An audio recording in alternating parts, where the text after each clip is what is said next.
Yeah. Test, test, test, test. Okay, it's coming through.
Test one, two, test one, two.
Test, test, test, test, test, test.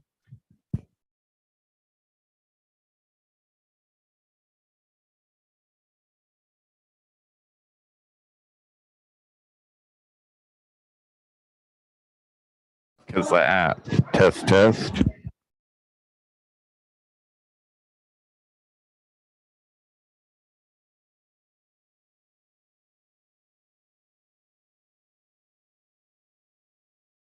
Test, test, test, test, test.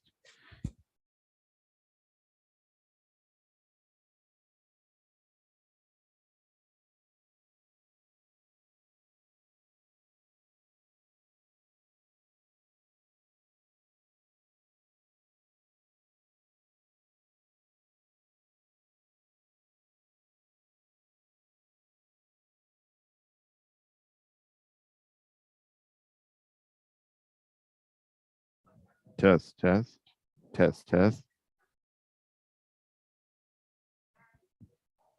test, test, test, test.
No worries. Take your time.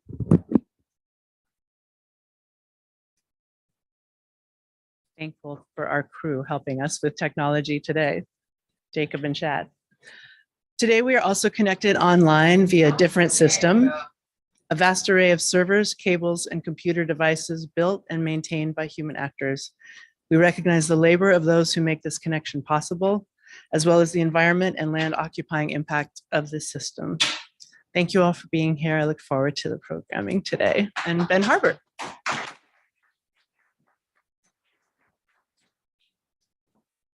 Thank you. Probably the most important announcement to kick things off, coffee is on the way.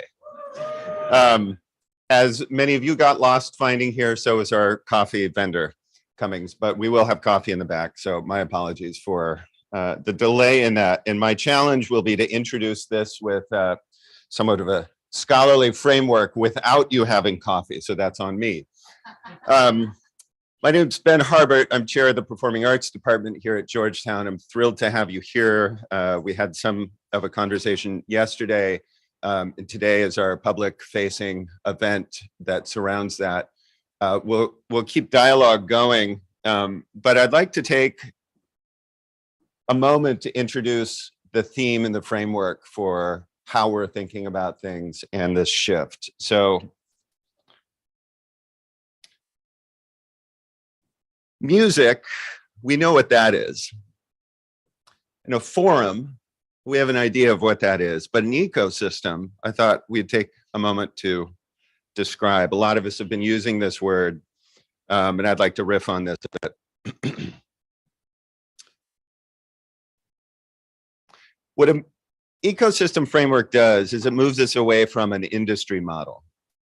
It deprivileges capitalist frames of production, but it preserves concerns about relationships, about inequities, and it shifts our concern from production to one of sustainability. The ecosystem for me also does another thing. It shifts us away from the idea of focusing on an individual.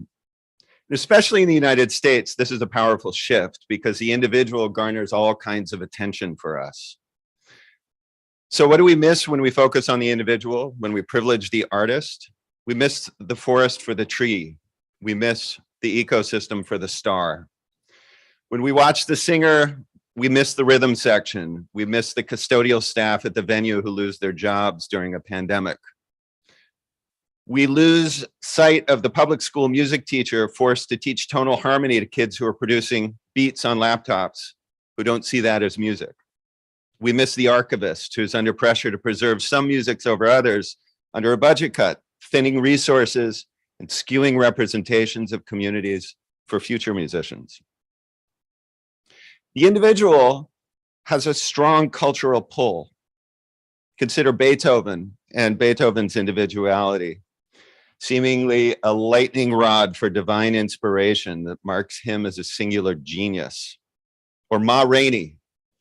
Ma Rainey's individuality, a cathartic singer who defined the blues, who defined singing from the soul expressively.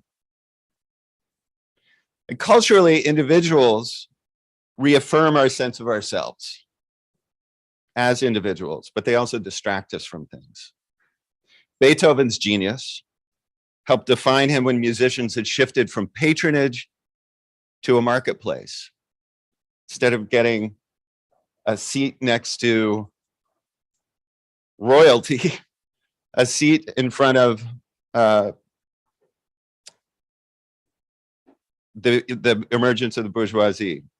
We lose sight of that. Ma Rainey sang on the banks of the Mississippi River after a 1927 flood to Black communities who lost their homes. And Rainey is singing from an ecosystem perspective. It's as much of an expression of environmental disaster. Her sound is as much a human transposition of ecological disaster and structural racism. It's the sound of ecologies. So industry and individual are intertwined and distracting. When we look at an ecosystem, we can see different things. And I recommend, this is the book that introduced it to me. This is Hub Schipper's book, Sustainable Futures for Music Cultures. Maybe 3 people read it in here. How many of you read this book? Okay, 1, 2, yeah. They all have PhDs. Oh no, and my student. This was my introduction. And what Skippers did is he brought together a bunch of scholars. He's as much a ethnomusicologist as he is a fundraiser. He's raised millions of dollars for cultural institutions around Europe. Fascinating guy. He was director of Smithsonian Folkways for a while. Maybe some of you met him there. And Skippers brought together a bunch of scholars to look at all kinds of traditions, from mariachi to opera to Korean music, and looked at this ecosystem model. And what he found was that there were 5 forces, and this just might be something to think about and riff on as we go through today. He said that the 5 areas that impact music practices the most, and they're up here color-coded, is 1, systems of learning. 2, musicians and communities. 3, context and construct. So this is a thing that as an ethnomusicologist we study a lot, the values and attitudes that underlie how music practice is created and learned and performed. 4th, infrastructure, which is largely the conversation of a lot of that we're having, whether it's festivals or whether it's venues or whatever, the hardware of music, even our devices that we listen on. And then 5th, Skippers said, media and the music industry is a force here in this ecosystem. So you see, the value of an ecosystem model is it pushes us away from industry as being the center of it. And rather we put at the center sustainability. Virtually every music practice deals with these 5 domains in negotiating its place in a contemporary world of sound. So the ecosystem is useful for a scholar. We decenter the artist, we decenter industry, and we start looking at relationships. We know this already. Most of us know this already. But what we can do as scholars is we can give these relationships names. We can learn about connections that we never saw. We can understand how some local music ecosystems balance differently. We can hear witness accounts of ecological collapse. We can consider critical demands, critical elements of music that were previously unseen. So in between all of these, what we can pay attention to is power, colonization, ideologies, prestige lending, hegemony, traditions, struggle. The ecosystem model helps us put our sights on these relationships and these processes. So that's what it does for me. But I work here. I have an office at a university. The ecosystem, what's so promising to me about the ecosystem model is it brings you all here as well. It's a useful tool for advocacy. It's a framework that people already understand. I don't have to cite French post-structuralism in order to make my argument. It's also useful for rethinking who your people are. Understanding relationships clarifies allies. That's us. We're interlinked. Music comes from all of us here in the room and all the people who we work with back home. So we hope in organizing this today, we hope that today gets us away from the limits of industry models and away from the blinders of individualism to forge new alliances that are grounded in evidence, testimony, research, and vision. So today we'll suspend notions that music came from our ancestors. We'll drop the idea that music originates from the soul or comes from the cosmos, or that music comes from talent, or that music comes from grit or inspiration. It's all true, but we're going to suspend that today. And we'll adopt this idea that music comes from music ecosystems. It's the sound of relationships, mostly inequitable relationships, mostly fraught relationships, and perhaps fragile relationships. So wait, we know what music is? No, we don't. Music from this frame is different. Music is the sound of a music ecosystem. And what's a forum again? It's us. And the understandings and perspectives that are created as things shift, and the result of us being here to shift things farther. We're not a collection of individuals here. We're a collection of relationships.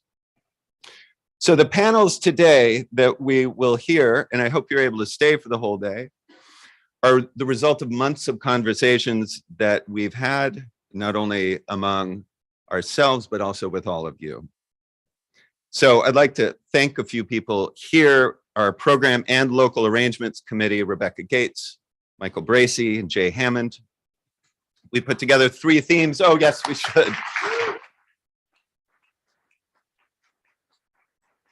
There was too much to talk about.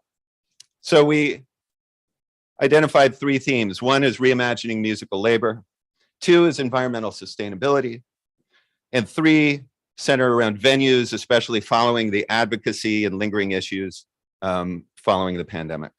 All of these interlink, and we're bound to drift, but these 3 themes can ground us. So we are grateful for, ta-da.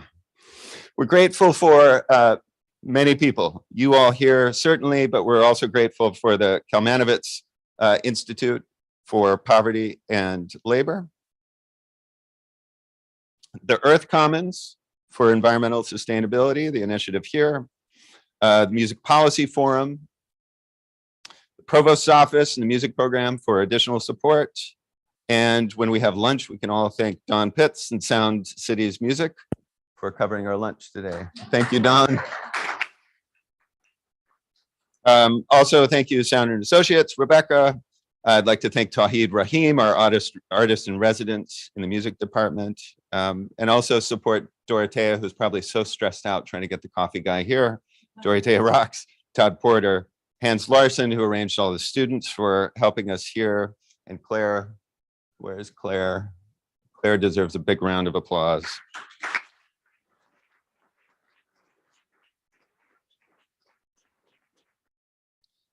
Also, I hope you can join us afterwards when we debrief. We're going to move from here to the Divine Theater over in the Performing Arts Department, Davis Center right there. It's very close. You won't get lost, I promise. It's right over there. We're going to have 3 students perform for you, and we hope you can join us for drinks and music and conversation.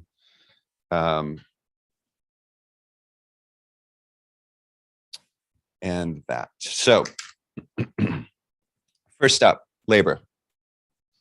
I want to introduce Steve Waxman, and then he's going, so here, this is how it's going to run. We're going to do it in 3 parts. We're going to do it in 3 parts. So the idea is that we're going to lead with Steve, who is, in my view, the preeminent scholar of popular music. He's just finished a book. A historical frame is going to start.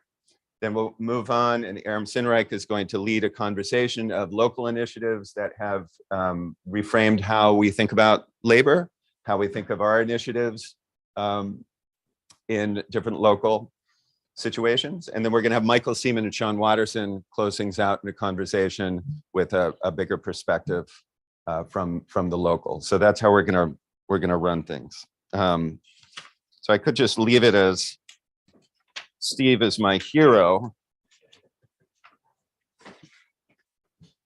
Who knew?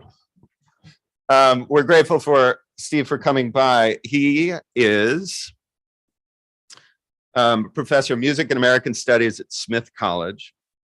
He joined the faculty there in 2001, and he got a doctorate in American studies at University of Minnesota. So he's one of us who understands that music is more than just dots on a page and sounds recorded, but is part of the fabric of culture and everything else. So Waxman's written a lot. His books include Instruments of Desire, The Electric Guitar, and the Shaping of Musical Experience. It's published by Harvard University Press in 1999. This Ain't the Summer of Love, Conflict and Crossover in Heavy Metal and Punk, University of California Press in 2009, which was awarded the 2010 Woody Guthrie Award. I love the fact that the Woody Guthrie Award went to a book on heavy metal and punk, and Steve did that. So Steve, please come up. The forum is yours.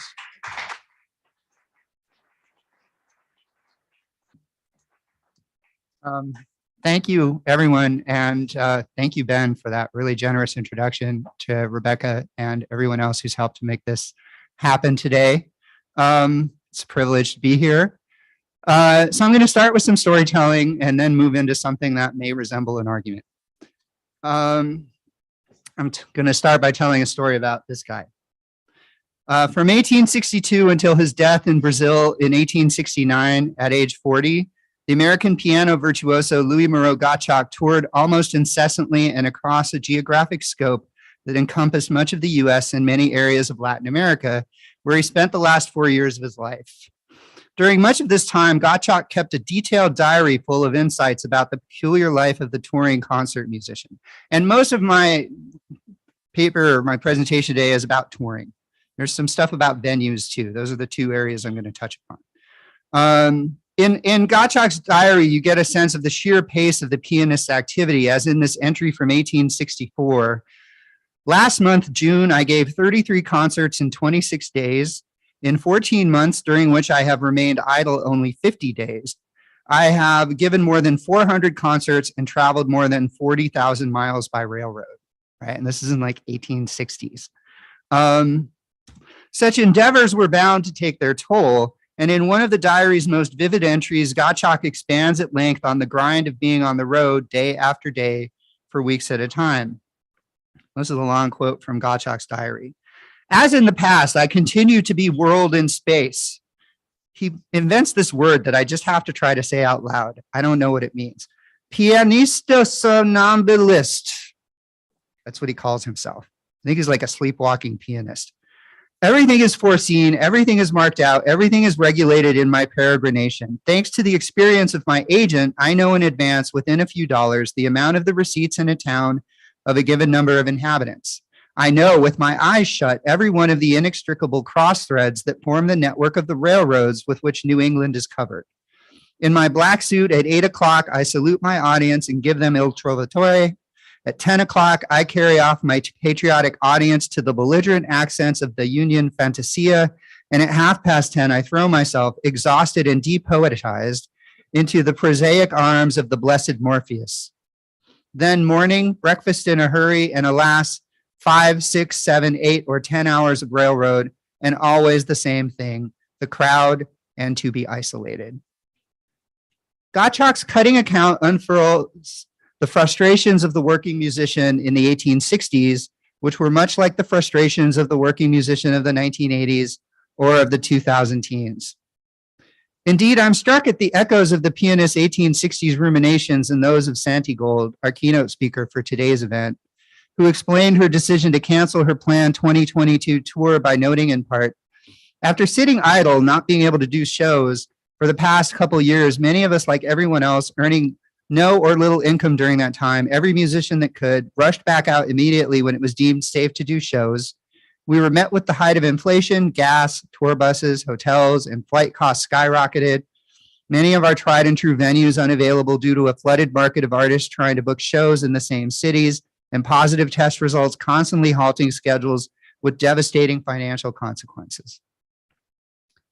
Gottschalk describes a system that is crushing in its demand for routine and standardization. Santi Gold describes a system in which the basic requirements that allow the touring experience to function have stopped working at all to a large degree. Separated by 160 years, they are united by a common thread of truth.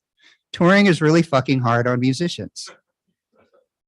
Of course, touring can also be exhilarating or even liberating up to a point, and not just for the opportunity to destroy a few hotel rooms. Consider the case of the Fisk Jubilee Singers, the Black singing troupe founded in Nashville in 1871 that became known for popularizing the singing of African-American spirituals. Comprised of 9 members, 7 of them former slaves, the Fisk Jubilee Singers were the first African-American singing group to become widely recognized outside the context of Black-based minstrelsy. With the emergence of the Jubilee Singers and their extensive concert tours throughout the US and Europe during the decade of the 1870s, Black music became dramatically repositioned as an element of American public life. The touring efforts of the Jubilee Singers marked a sort of double migration. The Black members of the troupe already had moved to attend Fisk or otherwise join the ensemble, and as they embarked on their extensive tours, they effectively moved away from a place that was already a home away from home. Given the relative rarity and brevity of their return visits to Nashville, the individual members also more or less lived on the road for the duration of their engagement with the Jubilee Singers, much as many popular musicians do today. This intensive commitment to geographic motion can well be deemed an extreme instance of the equation that held strong among many newly emancipated African Americans between freedom and mobility. Being on tour for the Jubilee Singers also meant directly confronting the system of racism and the segregation of American social space as it existed in the immediate post-Civil War era. Refusal of hotel accommodations was especially common during the Singers' travels around the US, and the troupe also faced difficulty at times with rail travel as they moved from place to place. The theaters where the Jubilee Singers appeared were contested sites unto themselves and varied considerably regarding whether Black concertgoers were welcome. Many theaters permitted Black and white audiences to attend the same performance, but did not grant them access to the same seats. At a performance in Baltimore, a ticket agent refused to sell reserved seats on the floor of the hall to Black concertgoers, while assuring white patrons that African Americans would be kept from the main part of the venue. And this was very customary at the time. When the singers arrived, they chafed at the restrictions imposed upon the affair, and they refused to sing until more equitable arrangements were made. This was also part of the work that touring Black musicians of the 1870s, and perhaps in a different way today, having to continually negotiate with such restrictions and decide when to take a stand. For these artists, being on tour requires not just the tedium of shuttling from one performance to the next and the exertion of being in the spotlight, but also a distinct sort of emotional labor that derives from shifting between extremes of adulation and denigration. One of the complicating factors that surrounds the work of the touring musician is the reliance on a range of intermediaries and middlemen of a sort: promoters, booking agents, venue owners, artist managers. These figures and others have played an essential role in building the live music economy as we know it. Historically and in the present day, it is challenging, if not impossible, to disentangle the things that these intermediaries do to support and enable musicians from the things that maximize their exploitation of musical labor. Consider Saul Hurok, one of the most influential promoters and managers in the history of the industry. From the 1920s until the 1970s, Hurok was a major power broker who helped to build and sustain a US audience for classical music and ballet. His power struggles with various artists were legendary, and he was a role model for the infamous and influential rock promoter Bill Graham, whose disputes with artists and rival promoters are also widely known. Yet Hurok also played a significant role in advancing the career of the African-American contralto Marian Anderson. He built up her reputation dramatically after assuming the role of her manager in 1935, and he substantially contributed behind the scenes to help organize Anderson's momentous performance on the steps of the Lincoln Memorial in 1939, a performance that resulted from her having been barred from appearing in Washington, D.C.'s primary concert venue at the time, Constitution Hall. Another promoter who worked in a similar vein was Norman Granz. The very model of a mid-20th century music entrepreneur, Granz built a small entertainment empire consisting of a string of record labels, artist management, and concert promotion. At the start of it all was his founding of the Jazz at the Philharmonic concert series, which began as a locally based Southern California project and evolved to become one of the most successful touring aggregations of jazz artists in the 40s and 50s. As a white Jewish promoter working with a tour that featured Black artists almost exclusively, including the likes of Thelonious Monk, Roy Eldridge, Helen Humes, and soon to be joined by Coleman Hawkins, Lester Young, Charlie Parker, and Ella Fitzgerald, among others, Granz included a clause in his contracts with concert venues that prohibited any efforts to segregate Black and white concertgoers. He insisted not only that African Americans should be allowed to enter the hall, but that they should be admitted under the same terms as white patrons. No separate seating area, which was still customary in many venues around the US, just as it had been during the time of the Jubilee Singers 70 years earlier. If a venue or promoter refused to accommodate his requirements, then Granz did not book a show there. The non-segregation clause was so vital to the concerts that he foregrounded it in the concert programs he produced for JATP performances, informing those in attendance. Granz includes an anti-discrimination clause in all his contracts forbidding segregated seating, a practice which he hopes more bands and other musical units will adapt. I believe these efforts on the part of promoters like Hurok and Granz need to be commemorated, yet they also call attention to problems that remain endemic in the music industry today. Not only the obvious persistence of racism, which continues to make it more difficult for Black artists to thrive in the live music economy, but also a kind of paternalism that, however well-intentioned, leaves existing structures of power essentially intact. Perhaps most pernicious is that attempts to find resolution to these problems too often fall upon individual artists or intermediaries without more organized collective action. It should not be left to individual white saviors or even individual Black saviors to address issues as pressing and wide-ranging as unequal access to bookings, ongoing wage insecurity, scarcity of healthcare and other benefits, and the persistent demand to generate new product as the only guarantee of a revenue stream for all but the most established artists. In the live music industry, above all, the artist herself is effectively the commodity. But what happens when, as seems to be the case with Santigold, the preservation of an artist's mental and physical well-being requires withdrawing from the road, taking a break from touring, refusing the imperative to be sold? There's the need for a safety net here, undoubtedly, but that safety net cannot only be provided for artists while leaving all the other stakeholders in the live music industry grasping for straws. New Zealand pop star Lorde acknowledges this in recent comments that powerfully echo those of Santigold, explaining the challenges of mounting a tour in the current climate. I'm reading a portion of the quote that's up there on the screen. Basically, for artists, promoters, and crews, things are at an almost unprecedented level of difficulty. It's a storm of factors. Let's start with 3 years worth of shows happening in one. Add global economic downturn, and then add the totally understandable wariness for concert goers around health risks.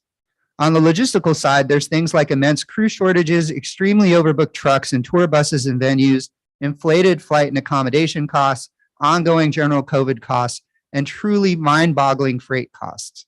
To freight a stage set across the world can cost up to 3 times the pre-pandemic price right now. I don't know shit about money, but I know enough to understand that no industry has a profit margin that high. Lorde's suggestion that these difficulties are faced alike by artists, promoters, and crews recognizes that discussing the problem of musical labor entails more than highlighting the travails of working musicians. Indeed, one might well say that there is a whole ecosystem that has been thrown into crisis. The live music industry is one that is built on complex interdependencies, and effective problem solving must take this full range of relationships into account. You only have to look at the list of credits for the 1975 Rolling Stones US tour to get some sense of this complexity at the upper echelons of the music industry. So this is from the tour program for the Stones 75 tour. It's kind of crazy, and I imagine it's even more complicated today. Closer to the grassroots, should such broad division of labor is the stuff of fantasy or maybe nightmare. DIY, the rallying cry of punk and indie scenes since the mid-1970s, is an ethos built out of both ideological commitment and practical reality. Most artists lack the resources to hire other people to do the bulk of the labor needed on their behalf. But DIY can itself be something of a trap in light of broader economic shifts. Scholar of musical labor Matt Stahl pointed out these contradictions in his analysis of the rockumentary Dig, which followed the careers of the bands the Dandy Warhols and the Brian Jonestown Massacre. There, Stahl suggested that the figure of the indie rock star helps to justify accommodation to a neoliberal labor market. And this is a quote from Stahl. What for musicians and cultural producers is the challenging and fulfilling experience of autonomous creativity turns out for other workers to be exhausting demonstrations of innovation and value adding in context of heightened insecurity. The remarks of Santigold, Lorde, and others currently speaking out about the perils of touring suggest that this division between musical creatives and other types of workers may be eroding. It's no coincidence that the prevalent labor condition of our time is known as the gig economy, within which self-reliance is just another term for living without a net. A different sort of precarity exists regarding music venues, and it's here that I want to close my remarks today by turning my attention locally. My current hometown of Northampton, Massachusetts, has come out of the pandemic with several major music venues shuttered, some of them seemingly permanently. But the news isn't all bad. For one thing, several newer venues have sprung up in the immediate aftermath of the pandemic, seeming to take the place of the ones now defunct. For another, the shuttered venues are nearly all owned by the same person, a local business owner and property developer who for nearly 3 decades has had a near monopoly on live music in this particular corner of Western Massachusetts. This business owner, Eric Schur, and I'm calling him out now, has long been subject to criticism for poor maintenance of his venues, among which the Iron Horse, Pearl Street Nightclub, and the Calvin Theater are the most notable, for unfair negotiations with artists, and for underpayment of employees, which the state has actually been suing him for. His disappearance from the local music scene would actually be a cause for celebration in many quarters. But for now, his apparent troubles have only left a set of empty venues, and he seems to have no plan to sell them off anytime soon. The city has never been able to figure out a good strategy to engage with Shure and his properties, and so the current solution seems to be to let the so-called free market sort things out, which in all likelihood will lead to very mixed results. Versions of this scenario are playing out in towns and cities across the US and internationally, and they are indicative of the challenges of maintaining a viable musical ecosystem. Writing about such issues in broader perspective, British scholars Simon Frith, Matt Brennan, Martin Clunan, and Emma Webster have observed, on the one hand, venue closure reports are not in themselves indicative of a decline in the overall provision of live music. Venue closures and openings are a normal and continuing occurrence in the history of live music. On the other hand, the health of the live music ecosystem is determined not simply by the number of venues available, but also by their variety and interdependence. The critical problem is who or what forces have the capacity to ensure that this variety and interdependence can exist and be maintained. Similarly, who should be at the table to address the pressures and pitfalls of musical labor at all areas of the industry, not just for artists, but for all those who depend on music for their livelihood? I would suggest that any solutions we envision, and I'm really curious to hear what those are going to be over the course of the day, have to bridge the local with the national and even the global. The problems that venues face are typically more localized, but the problems faced by touring artists are not. Touring itself is predicated on traversing from place to place, and so local solutions will only go so far unless we think that touring itself is the problem. And I think there's a pretty strong case to be made that this is true, in which case the issue becomes one of rethinking what constitutes a career in music in the first place. Thank you.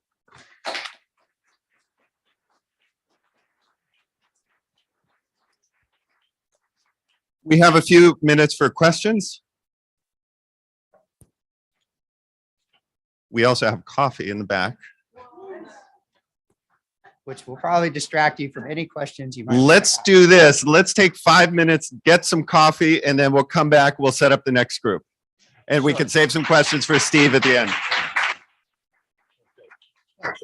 Hey, Aaron. Good to see you. You too. So I grew up near Plymouth Church. Oh, wow. And did you know that it was a depot for the Underground Railroad? I did not know that per se, but it makes sense that it would have been. I mean, I know that they were doing, I mean, that's a big part of the reason why the Jubilee Singers performed there. It was, you know, helmed by one of the Beachers, right? Yeah, exactly. They were like the Brooklyn Heights, Yeah. leftist literati. Very cool. Yeah, I can't wait to read what this is part of. Thanks. Is this your new book? A giant new book. Awesome. Live Music in America. Thanks so much. It's great to see you. Good to see you too, and I'm looking forward to hearing your conversation.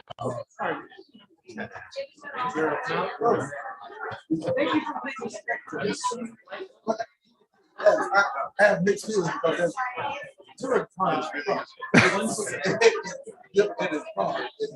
coming off, I don't think we have a lot of support we need. Yeah. Coming off the tour, but post-tour season to the world. Steve was expression. Yeah. Yeah. Think about it.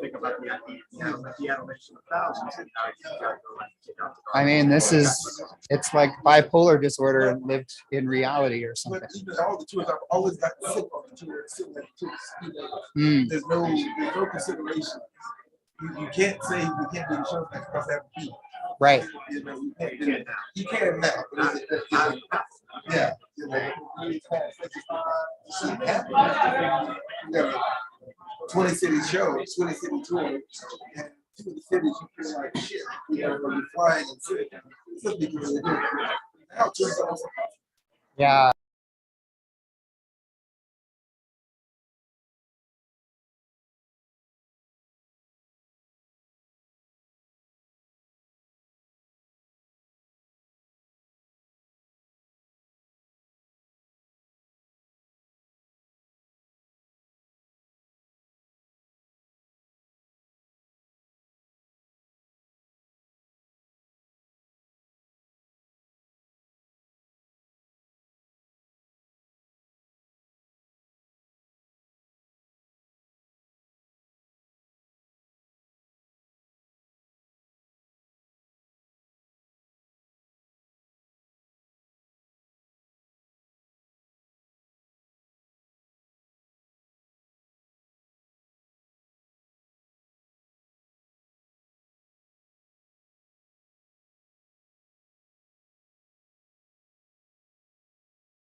Dania, you want to come up? You'll be the.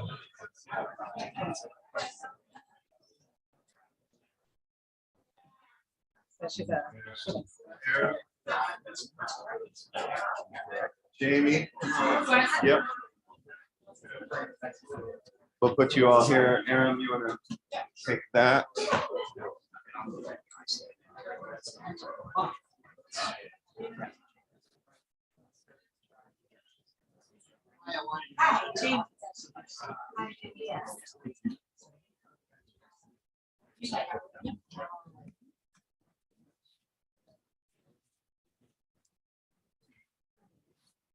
We're waiting on yeah, Aaron Myers to get his coffee. He's got it to warm him up. I want to give a plug for Steve just published a book. Steve, is your new book available? It is. It is, okay. It's called Live Music in America, from Jenny Lind to Beyonce. Yes. Is that the subtitle? So, Oxford University Press. Oxford University Press, yeah. You can follow up for that. Okay, so there he is. Okay. So the next two will be discussions. And so for our next block, I'll have Aram do the introductions, or they'll do introductions. Everybody, I think we found this yesterday, everybody does such amazing stuff that if we center on introductions, we don't get to the real stuff here. So let me introduce Aram here.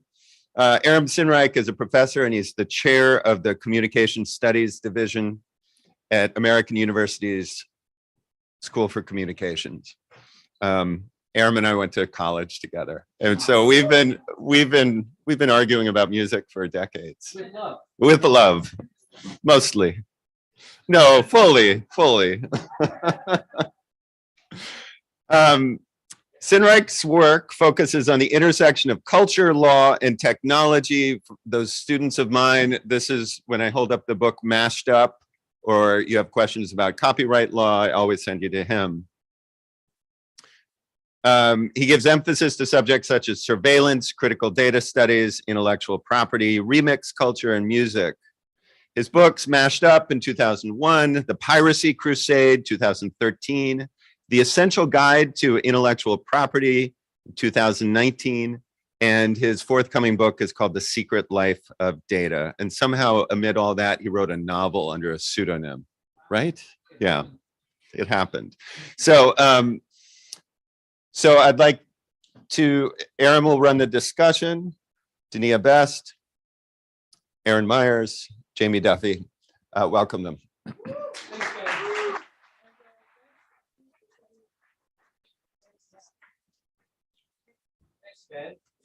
I'm still not, and thanks to Steve Waxman for setting up what I think is going to be a great conversation. So less about me and more about these amazing people. I probably shouldn't admit this, given that we're at a Catholic Jesuit institution, but I'm an inveterate atheist. But I think that the people who are on this panel have been doing God's work. I am so blown away by the initiatives that these people have taken on to make sure that local music ecosystems are thriving in the wake of our multiple compound crises that we've been facing in recent years. So I'll ask each of you to introduce yourselves and talk about specifically about the initiative that you've been working with, Dunia, the Out of Our Shells project, Aaron, the DMV Stakeholders Alliance. I probably misnamed it. I apologize for that. And Jamie, Youth on Record. And then once you've briefly introduced yourselves, we can jump right into it. Dunia, why don't you start out? Okay, my name is Dunia Best. We started Out of Our Shells as a mobile recording studio to find people around the DMV area who hadn't done anything during the pandemic or maybe in the last 20 years. My real goal was to find the insular classical composer who hasn't had the orchestra to, perform their work. And we kind of found them. So that was really fun. And we're hoping to expand that to other cities. Great. Aaron? I'm Aaron Myers. I'm a jazz vocalist and pianist. And I think predominantly during the pandemic, helped to organize the DMV music stakeholders here in Washington, D.C. Thank you very much. Something that really helped bring not only musicians, presenters, art administrators, nonprofit people, and then also those who are somewhat enthusiasts and policy folks who are interested in sharing resources and understanding of how we could support one another during the pandemic around various different spaces, ranging from policy initiatives to financial support, gigging, making those things better. So that's, I think, mainly for this discussion, what I would be talking about in a sense. Thank you. Morning. Is this on? Great. My name is Jamie Duffy, and I'm the longtime executive director of Youth on Record. So we are located in Denver, Colorado, and the heart center of our work is creative youth development and success. So within that work, we're working with 3,000 young creatives and scholars ages 11 to 24. We teach programs in the schools, and those are taught by professional local musicians. And then we have built a young creative ecosystem, and we're really looking at that ecosystem as an opportunity to develop the next generation of the creative workforce, but also to take cues from that ecosystem, and suggestions and integrate them into the larger music ecosystem. We also recently purchased and are now the co-owners of Denver's largest music festival, the Underground Music Showcase. And so that is a mission-aligned investment for us. And then we are incubating a music and entertainment company for social good. Great. Thank you so much. I told you they're all doing God's work. So it seems to me that whenever we talk about local music scenes and ecosystems, we end up talking about two very different things at the same time. One is about how music bonds together communities. And that music can take place in a nightclub, but it can also take place in a church, on a street corner, in any number of kind of communitarian environments. And that serves an important function of tying people together. At the same time, you have a local class of professional musicians who need to get paid because their next rent check depends on their next gig. So when we saw these ecosystems torn apart in the wake of COVID, with some help from the global economic and ecological crises that we're facing, both of those got torn apart. So I guess my opening question for you is, when you're building a ground level grassroots musical ecosystem organization, are you thinking about replacing people's income first, or are you thinking about tying together community first? And how do you negotiate the tensions between those two? I think it's important to know your community first, because those things cannot, it's not even a rock and a hard place. You can't do one without the other. You have to do both at the same time.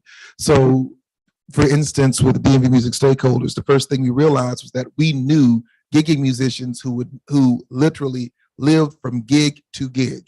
So when they said we're shutting down everything, I immediately, I myself included, knew 15 people offhand that I could name who would not be able to eat by the weekend. So we needed to be able to put money in hands first, and we knew who those people were because I knew my community. And so what would be an ongoing sustaining model to be able to keep money going into their pockets? And that's something that I knew that from the private sector, we did not have a relationship with for us musicians. The clubs that we would go to for support also just lost a huge chunk of revenue. So they were no longer an option. So you needed to turn to the government to be able to, defend and protect and all that good stuff they say they're supposed to do for us, right? So that was the option that we needed to turn to, and we needed to shape the policy, write the policy, do exactly what the lobbyists do, walk in with the legislation that you needed written, walk in with the support you knew you needed written and identified. A lot of times we ambiguously ask for support or help. Like if someone had a lot of money and they said, how much money do you need? You would have to think, you have to pause, you have to wonder, what is that? No, you need to know specifically, what do we need for help? And when you specifically say, hey, this is what I need, this is what the community needs, you pin that to paper, put that on, you codify it. When you're going to the people who can write the policy to support you, you're then equipped with what you need to have the support, and you just may get it. And if you get it, these people now have the support they need to survive and to live. Jamie? Yeah, I would say, our through line throughout the pandemic was actually the number one thing in the music ecosystem model, which is systems of learning.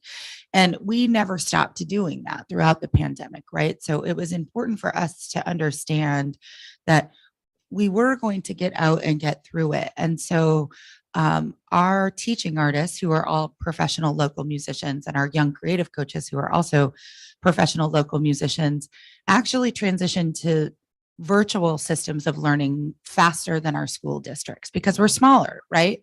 And so we were able to continue those systems of learning, but our approach is integrated. Part of the reason that we employ 90% of our staff are musicians. And so we are able to offer this through line of salaried work that you receive full benefits, including mental health stipends, your cell phones paid for.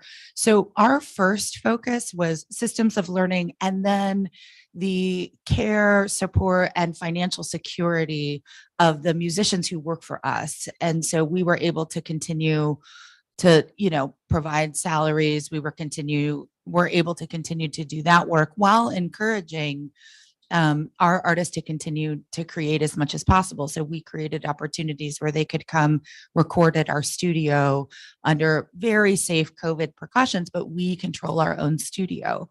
And so, for us, the through line of how artists are going to make their money, we are looking at a very sort of intersectional dynamic approach here that as my friend Ben Chavez says, like, we really do encourage a diversify the hustle, right? But so that you don't have to hustle as much. And so as much as we can employ musicians to do really good work in the community while incentivizing space to create, that's been our approach to financial security before, through, and after the pandemic. Dania, the Out of Our Shells project wasn't focused on paying musicians, but instead defraying the costs of producing music. Do you want to talk a little bit about that? Yeah, sure. I mean, part of what we were looking at was the fact that a lot of people didn't have the money or the resources to record their music. So our idea of bringing the recording studio to them was really about, getting into communities that may not know how to, maybe you've got like 10 great songs, but how are you going to get those songs out there? So we were very fortunate to be able to work with a really high level professional engineer who was willing to donate his time and come around with us and meet these people, develop their project, and record a song for them that they could eventually sell. So, I mean, I think ours was both community and financial. A lot of the people were just, jumping off with their projects, or shifted to this after their job fell through, type of thing. So it was a good thing. In the spirit of the event, I don't want to only focus on money and industry. So let's talk a little bit about the community dimension of the ecosystems. It seems to me one of the themes that I've heard in all the conversations so far, and just that I think we've all experienced in our own personal and professional lives, is that in a way, the total shutdown and then reemergence of musical ecosystems presents new opportunities to rewire the way that ecosystems work. And one of the principal themes that I've heard coming out of these conversations is that we got so, previous to COVID, we got so siloed and so stultified and so caught within genre and format and style. And, we began to think of music as being something that separated us. from one another rather than uniting us. And so many of these new initiatives are about bringing together people from different areas, different backgrounds, different styles of music. Do you think that there's an opportunity right now as we rebuild these ecosystem institutions to build a better musical community, one that's more inclusive and that does away with some of those silos? Well, one of the things that I've noticed even before the pandemic with the advent of the internet is all of the micro communities that came out of all the different kinds of music. Like maybe you like ska music, but do you know, ska music from Mexico City, very specific, like, very like or with like a punk edge or, but the thing about it is that you can dive into that wherever you are in the world now. And I think that that really upends a lot of the music industry's, and I always say genre is racism, because the music industry basically made these things, and especially in the United States, to separate people out. And I think that it's a very democratic thing that's happened. The fact that we all had to go online and we all had to kind of find our way through. And I think it upends all of that completely. I would say that if we don't take this opportunity, we deserve exactly what we get. Because I mean, that deserves a clap. That's fine. Like literally, like we were able to. I remember the week that the shutdown was the week the shutdown happened, I was scheduled to go to Normandy, France. I was supposed to do the Mars Jazz Festival. And the organizer said, we can't do it. You're going to have to stay. And I said, no, I don't want to do it. I'm going to stay. France is on fire. No need to be there. And at that point, I called some other artists who were, I would say, big time. Are you canceling your stuff? And, oh, no, we're not canceling. I felt like I was nobody. It's like, I'm not strong. I don't have a strong enough base and infrastructure behind me to keep this thing going. And by that Friday, everybody was grounded. So I'm like, okay, it really brought us all to the same freaking level. And then it forced us to stay at that level. I had to go to therapy to learn I'd forgotten how to rehearse and practice for me. All my practice time had gone toward practicing for a gig or for a show or for something I'm trying to write. I'd forgotten what it was like, just the joy of the piano practice. I had to go to therapy to learn what it took to do that all over again. I'm glad you did. Thank you. Oh, thank you. And so with that being said, with us coming all together, at least with the DMV music stakeholders, it gave us opportunity to listen. As an artist, I had never sympathized with a business owner. As business owners, never had an opportunity to sympathize with art administrators. For me, I never had an opportunity to really understand the real plight of festival presenters, or those who work in support of music, the stage, and the sound, and what they were all going through. It gave us a time to not just for a week or two understand each other's problems, for almost a year hearing these things out and then seeing the similarities and then finding some solutions.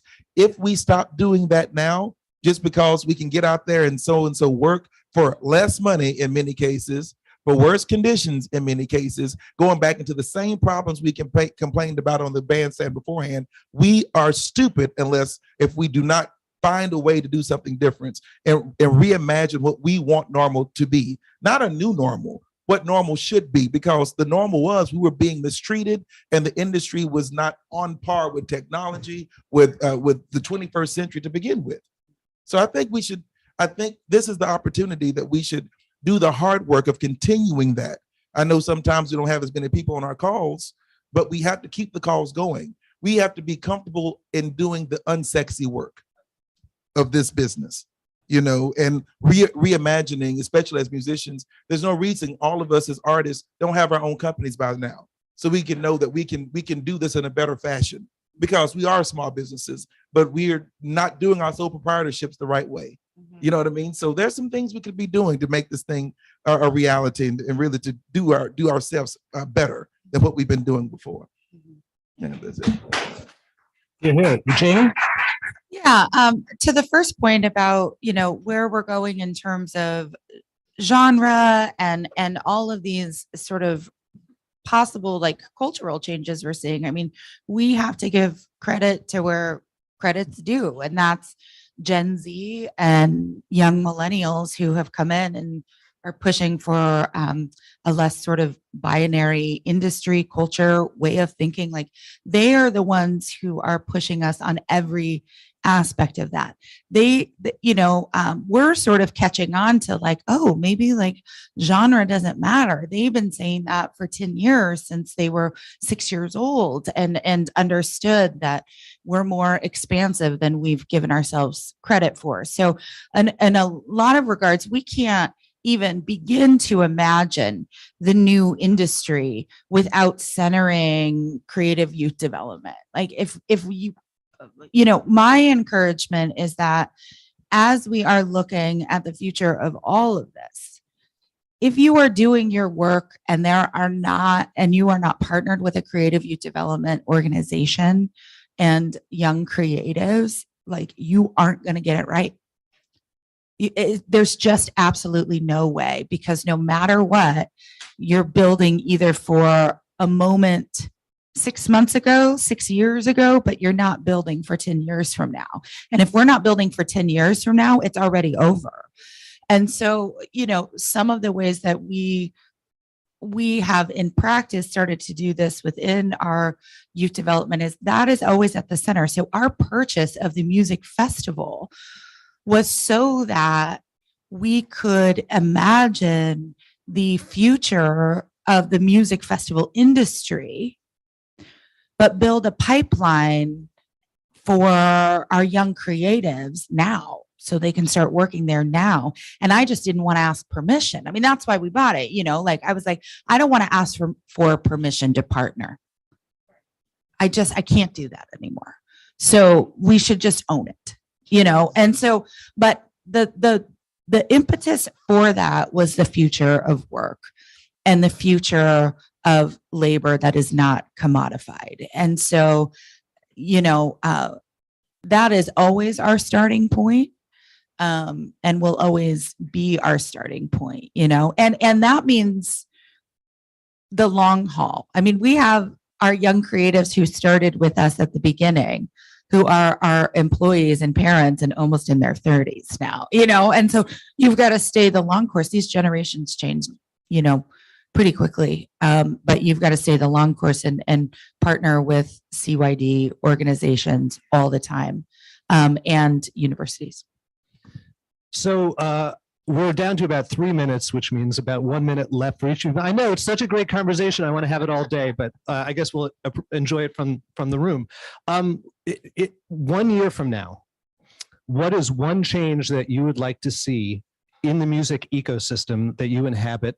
And what do you plan to do to help move things in that direction? I can start and then we can end with you.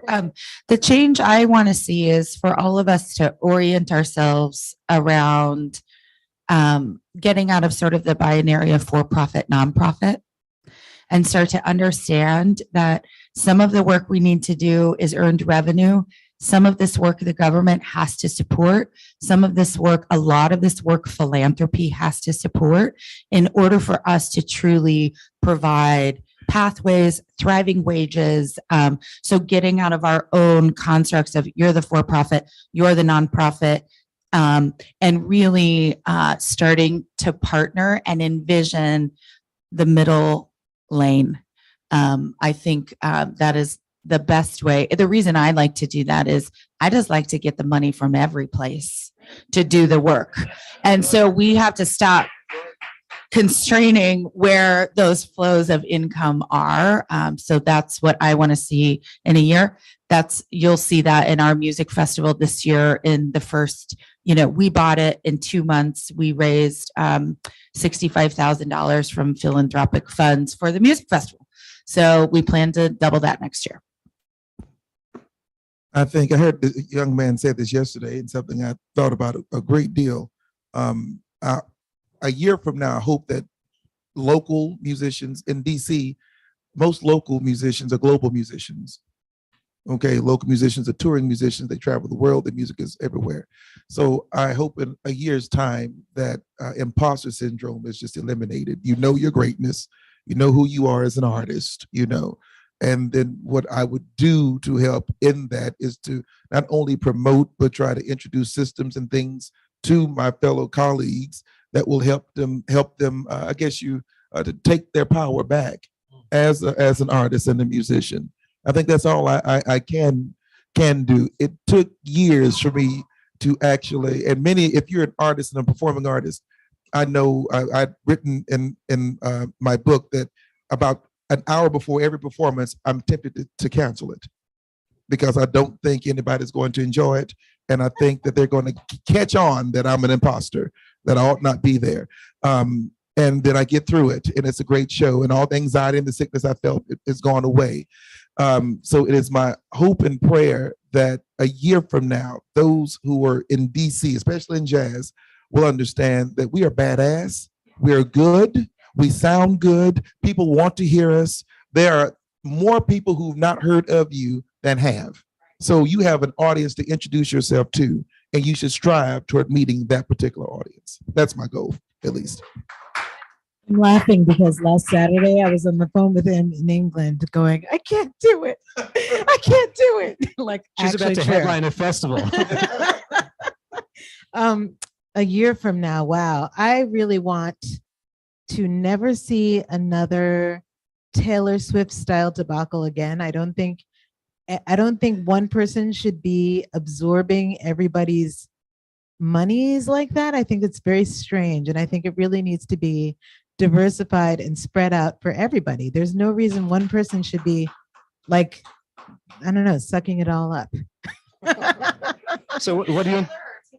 Ticketmaster, really. But I never want to see that again. I never want to see anything like that again.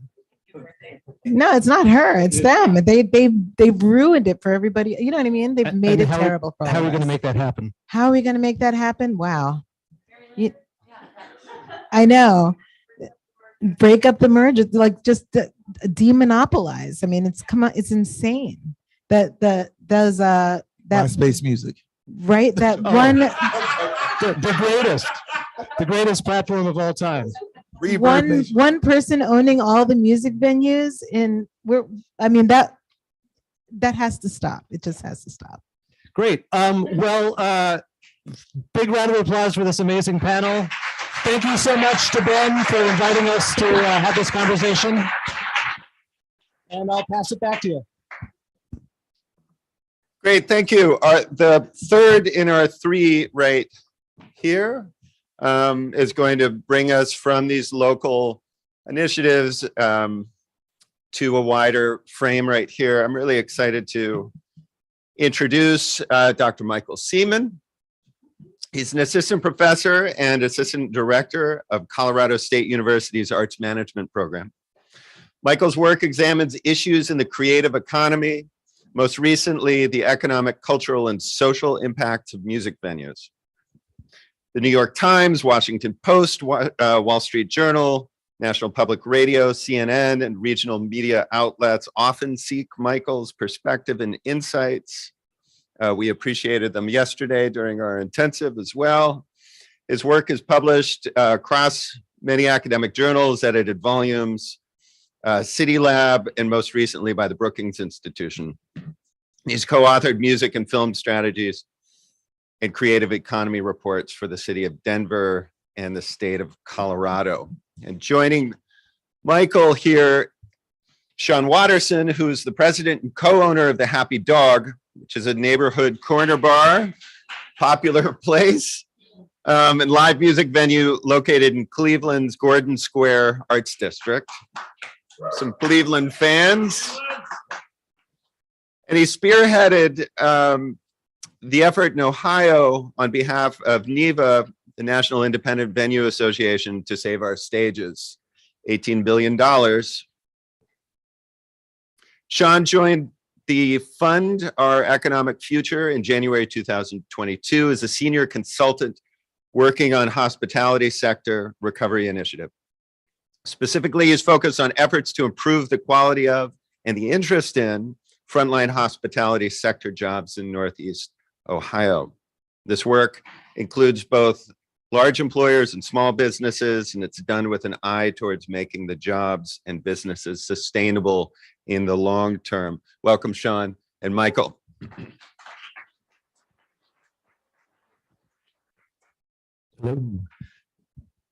So the last couple of years, I've been immersed in trying to prove the point that we all know that music venues are more than just places to see live music. They have social impacts, they have community impacts, and economic impacts. One thing that keeps coming up during my research with several different venues all over the country is the fact that they're employment generators. I find people incubating, learning how to be businessmen, women, and also think of a band as a small business. They learn how to be performers and continue on and sometimes become cottage industries. But this is often something that just isn't really thought of when we look at music venues. And in the spirit of, COVID was a terrible situation, but it highlighted a lot of these insights to the national stage. When you didn't have music venues open, all of a sudden you realize, oh, it's more than just seeing music. This is where my son or daughter, gained a career. With that thinking, and the thinking of, let's not rebuild, but reimagine, how can we reimagine music venues as employment generators? So I'd like to bring someone who owns a venue and see what your thoughts are. Yeah. Thanks, Michael. COVID was a wonderful disaster. Aaron's point about bringing people together and actually understanding from each other's perspectives how interconnected the system is was really important. And it was also important that our communities saw what was missing when we weren't there. One of the things that worked the best for NEVA in our advocacy was a study out of Chicago, the Loop study, that showed that for every dollar spent on a ticket to a live music event, it generates $12 in economic activity in the immediate surrounding area. What I've had the good fortune over this last year of doing is working at an economic development think tank called the Fund for Economic Future.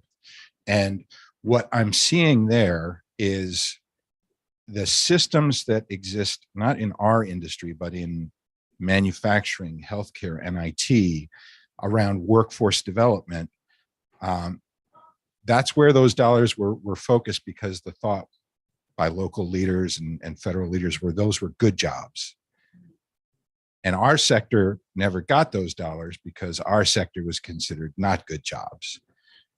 But the reality is our sector is one of the biggest employment sectors. And when I say our, I mean hospitality broadly, including arts, entertainment, and leisure in the country. I know in my city, it's the third largest employment sector. It's almost as big as manufacturing.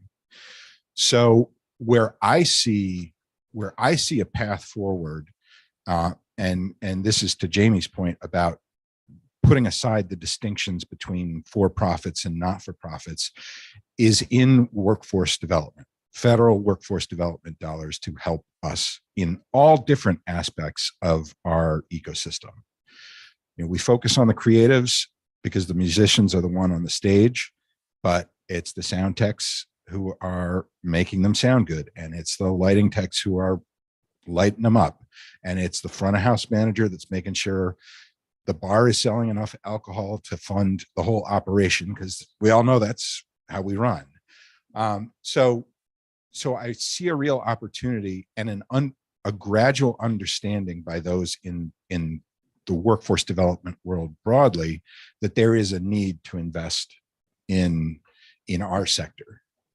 Yeah, absolutely. And in the research that I've been doing for the past several years, it's fascinating just how many people, like the bands, the tech people, but then I've met people that, they started booking shows at all ages DIY venues, and then they end up having their own promotions company, where the graphic designer that's doing posters for their friends all of a sudden gets a job at a venue and then goes on to a production company or promoter to do many, many, many, many flyers.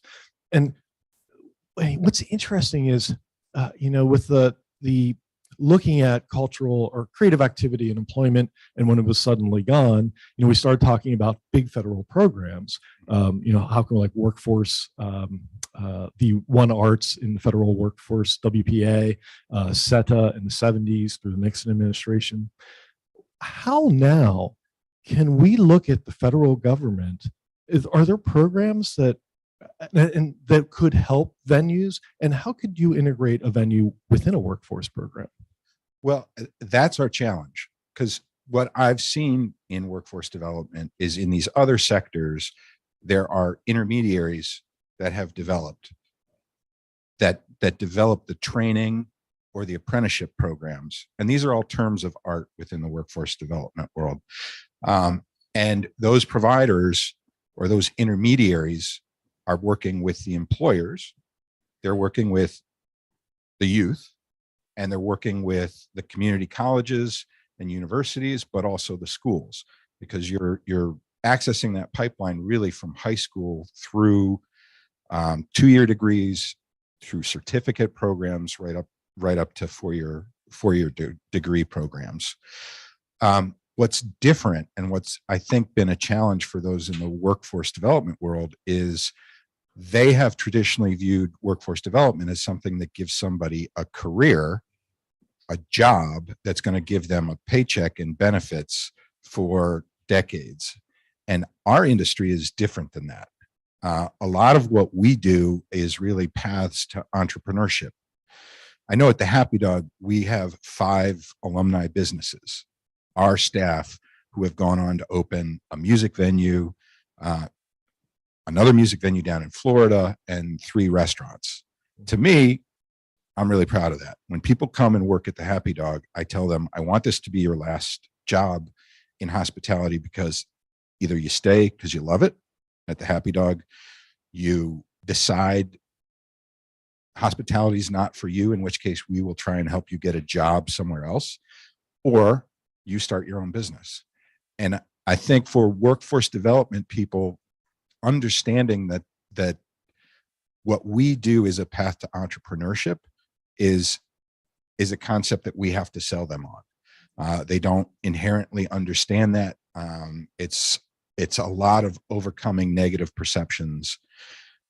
But I think one of the things that this could really help us with is what I see in workforce development is a real focus on BIPOC youth in these programs. If we are able to develop the training and the apprenticeship programs, if we either turn to places like the NEVA Foundation to develop some of this programming, to local music incubators. There's a great music incubator that just launched in Wichita called Midtopia that Adam and Jesse Hartke run. We have one in Cleveland called Cleveland Rocks, past, present, and future. These are all vehicles to develop that training and to standardize sort of the apprenticeship program to then work with the clubs. And really that is a way to diversify management and leadership in the clubs, because we are getting funds to train people who don't look like me and Michael. But because we are a pathway to entrepreneurship, that's where I see the greatest path forward to diversify ownership of our clubs. So I think there is real potential, and one of the things that I really like about this is a lot of the conflict between for-profits and not-for-profits, especially leading into Save Our Stages, was arts and culture were nonprofit organizations, and they had a scarcity mentality around funding because there's not a lot of that kind of funding. When we all got together as NEVA and rallied the support of all of our supporters and music fans and artists, we saw that we were approaching it not from a position of scarcity, but a more is better approach. And that's how we got the largest arts funding bill in the history of the country. It's still inherent in some of these nonprofit institutions, especially the older ones, that scarcity mentality exists.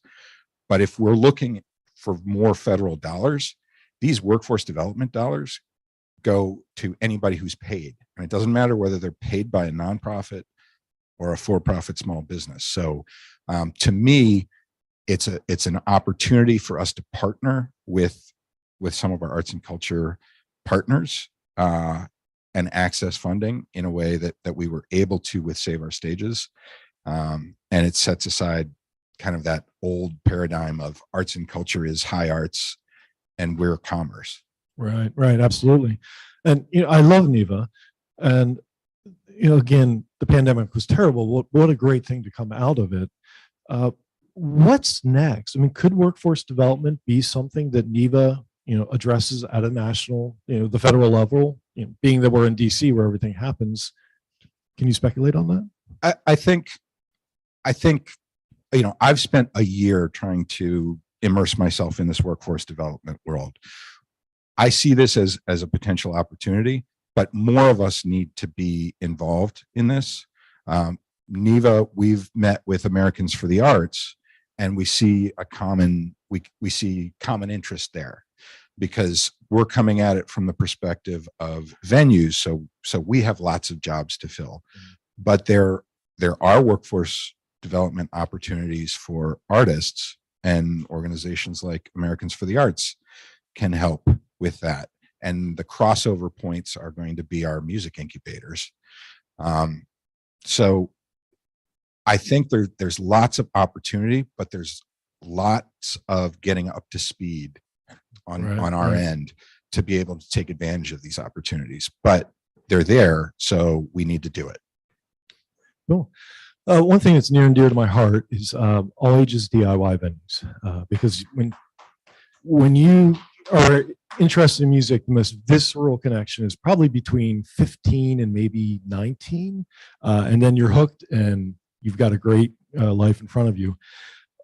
In terms of, and the other thing with that saying, I've had many experiences playing house shows, DIY venues and such, and I'm always impressed by how savvy and hardworking the younger generation is within these venues.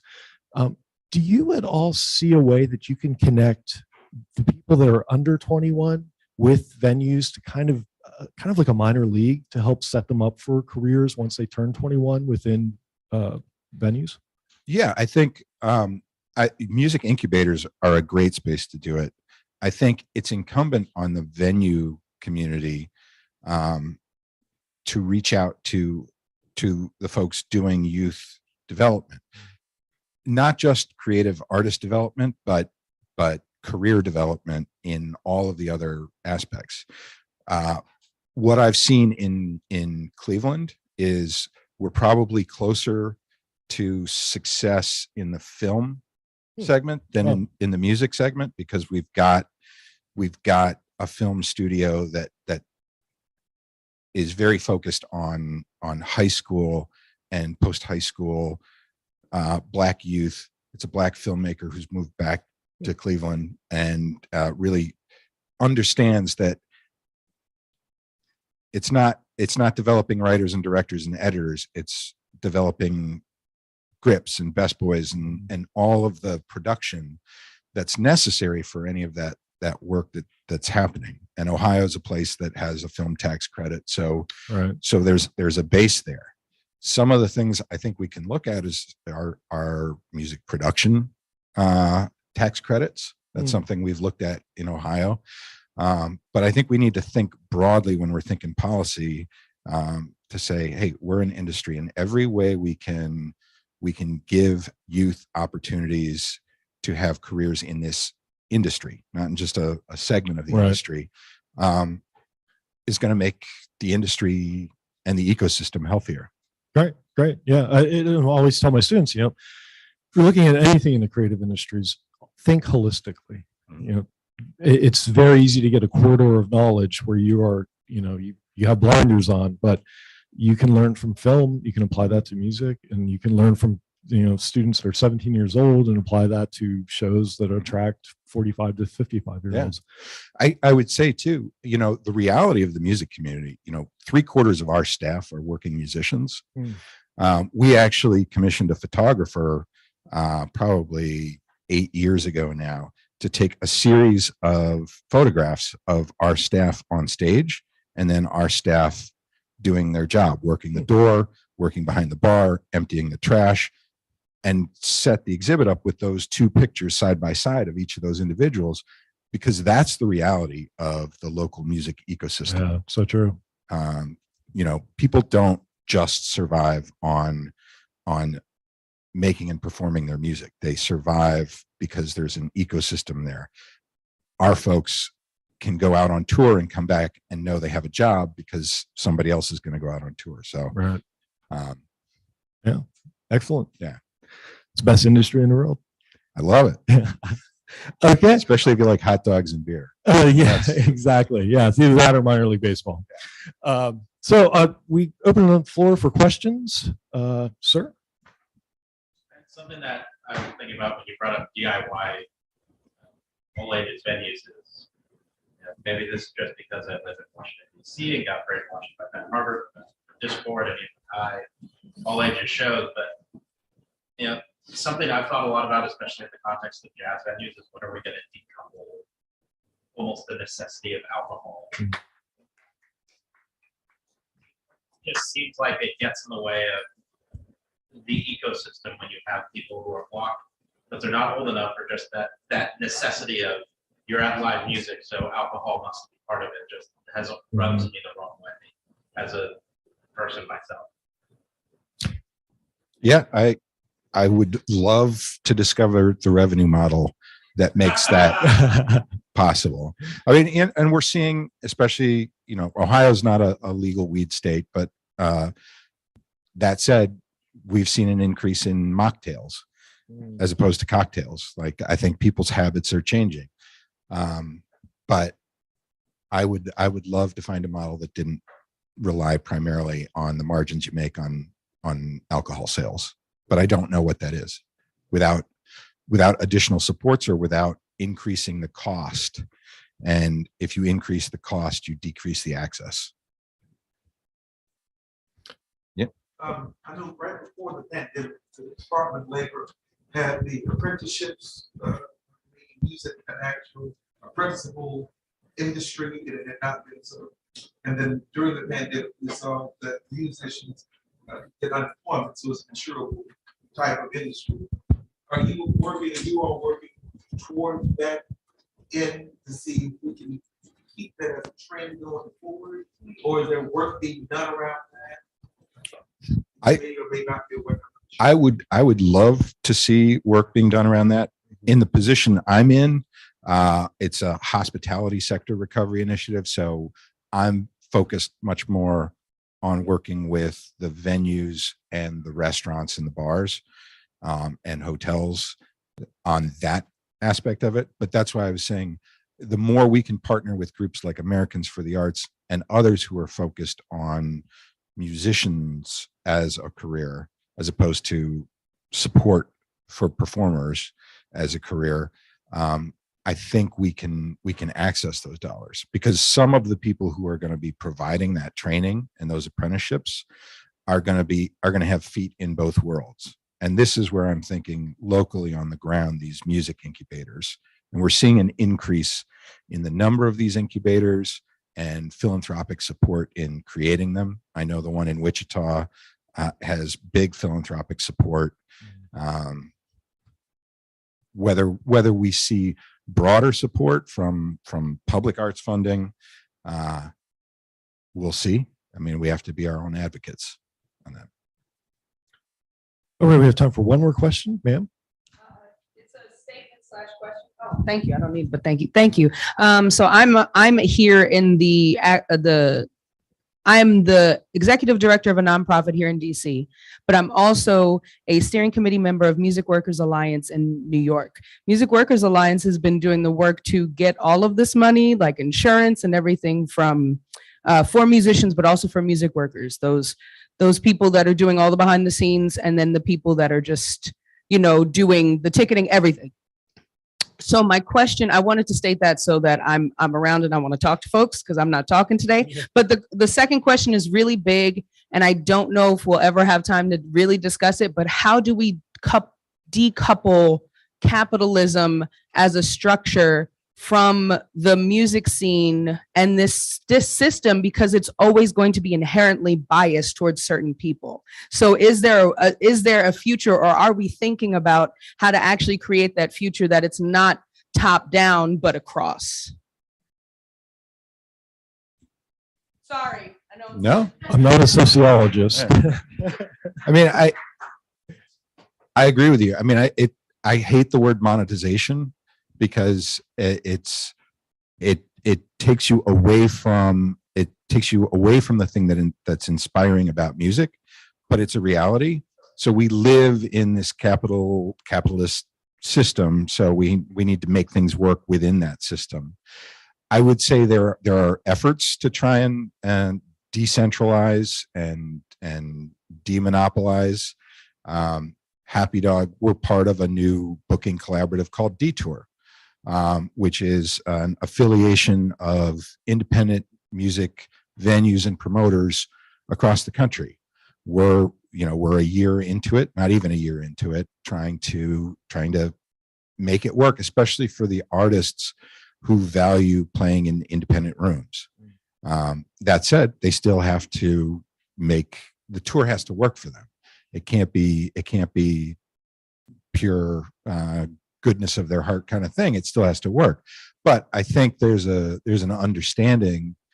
Part of the motivation with Detour is each of us in our markets really understand our market, so we understand what room is the best room, and we're not trying to make every last dollar. We're trying to get things in the right rooms, in front of the right audience so that it works. So I think that spirit's there, but it's hard. The system's not set up to make that work, but the system wasn't set up for us to get $16 billion, and we got it.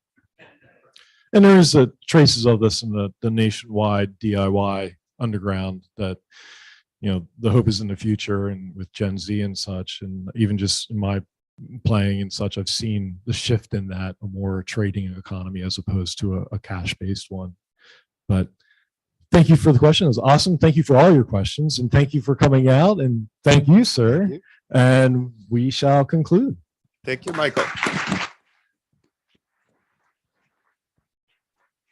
I just want to pick up on your last point and make a suggestion. How about we hijack capitalism? How about we hijack the structures and get in there? That's what we're doing.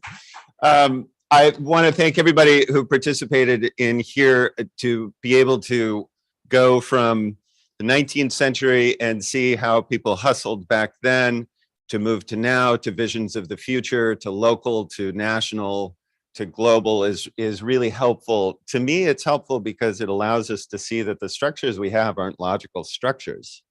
They're the product of all the good actors and bad actors we've had throughout history. So I want to thank Steve Waxman for kicking us off. I want to thank Aram Sinreich, Dania Best, Aaron Myers, Jamie Duffy, Michael Seaman, Sean Watterson for kicking this off. We have 15 minutes for coffee and warming up, and then we'll come back to our next session. So thank you very much.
Yeah.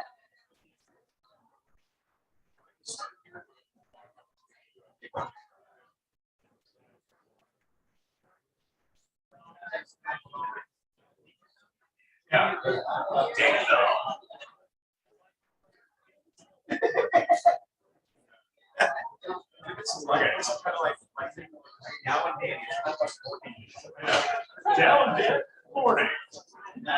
Yeah, y'all can have that.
Check, 1, 2, 1, 2.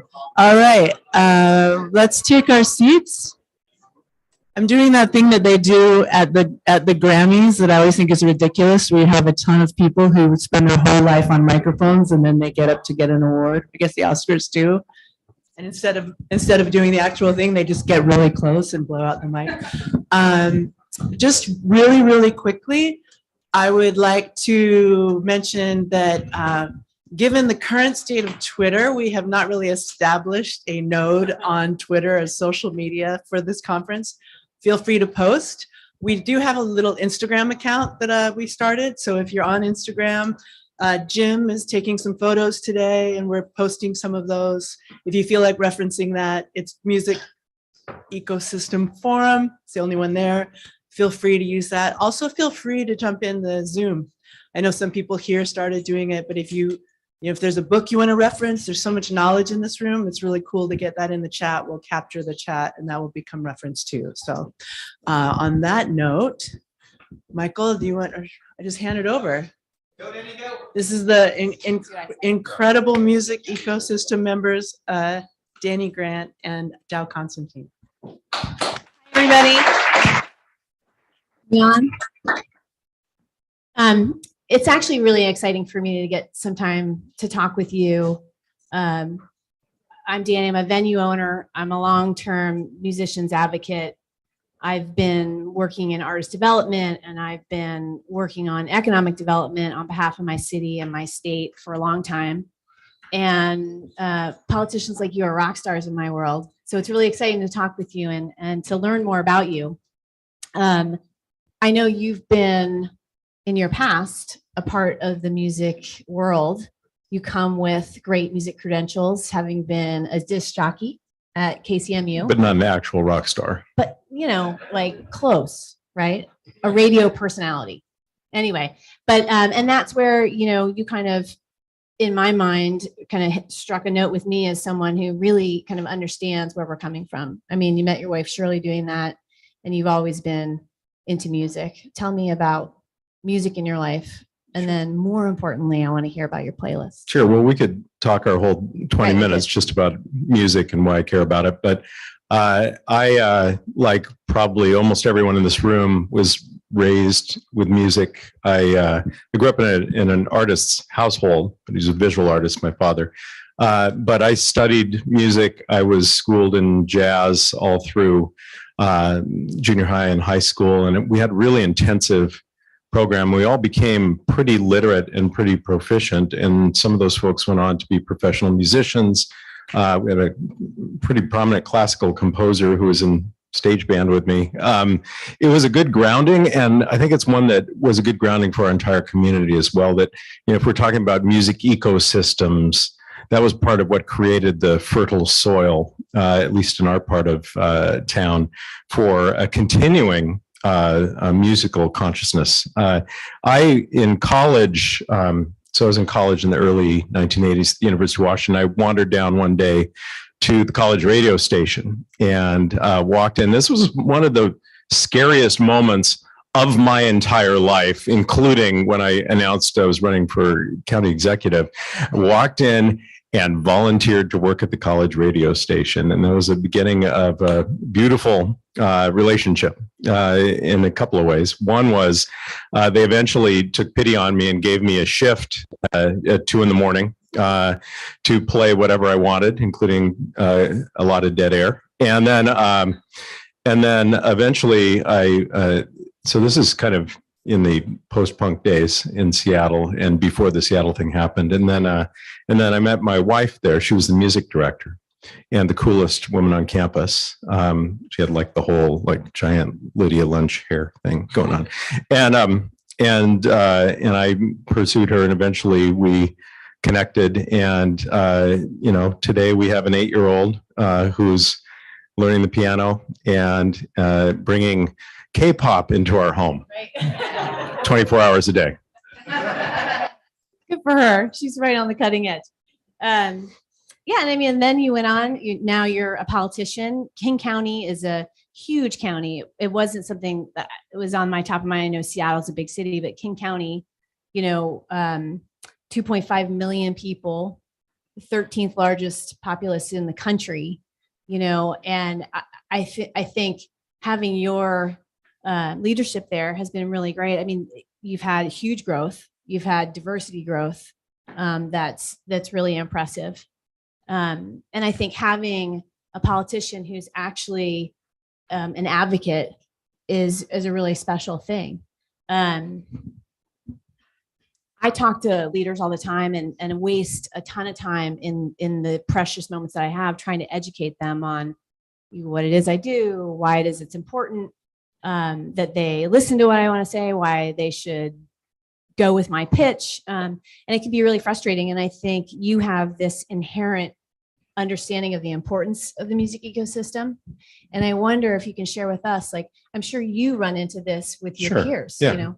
Well, I mean, you can't expect everyone to have the same passion about the same things that you do, right? But you can't expect people to seek to understand them and why it matters to people, including the people they represent. I find that when talking with other elected officials or other people in positions of power, the things that appeal to them are the same things that appeal to them about, for instance, sports. They may not be a fan of cricket, but they know there's an entire community that cares desperately about cricket. And it's a parade that they want to get in front of. And the same thing has proved true about popular music in our community. You know, everybody claims to have been at the first Nirvana show. Nobody was there, right? Everybody is getting excited about film. Kate Becker, our creative economy director, has been leading the charge on our reestablishing Seattle and King County as the capital of filmmaking. And so there's this aspect of wanting to be with popular kids that's important to people whose entire living is based on being popular. And I think also, you know, being able to observe the way in which music unites people. And I know this has been discussed several times throughout the conference, but the passion that people share around music is the kind of community that a good elected official wants to cultivate. Right. And I'm finally, and maybe a little cynically, but I don't think so.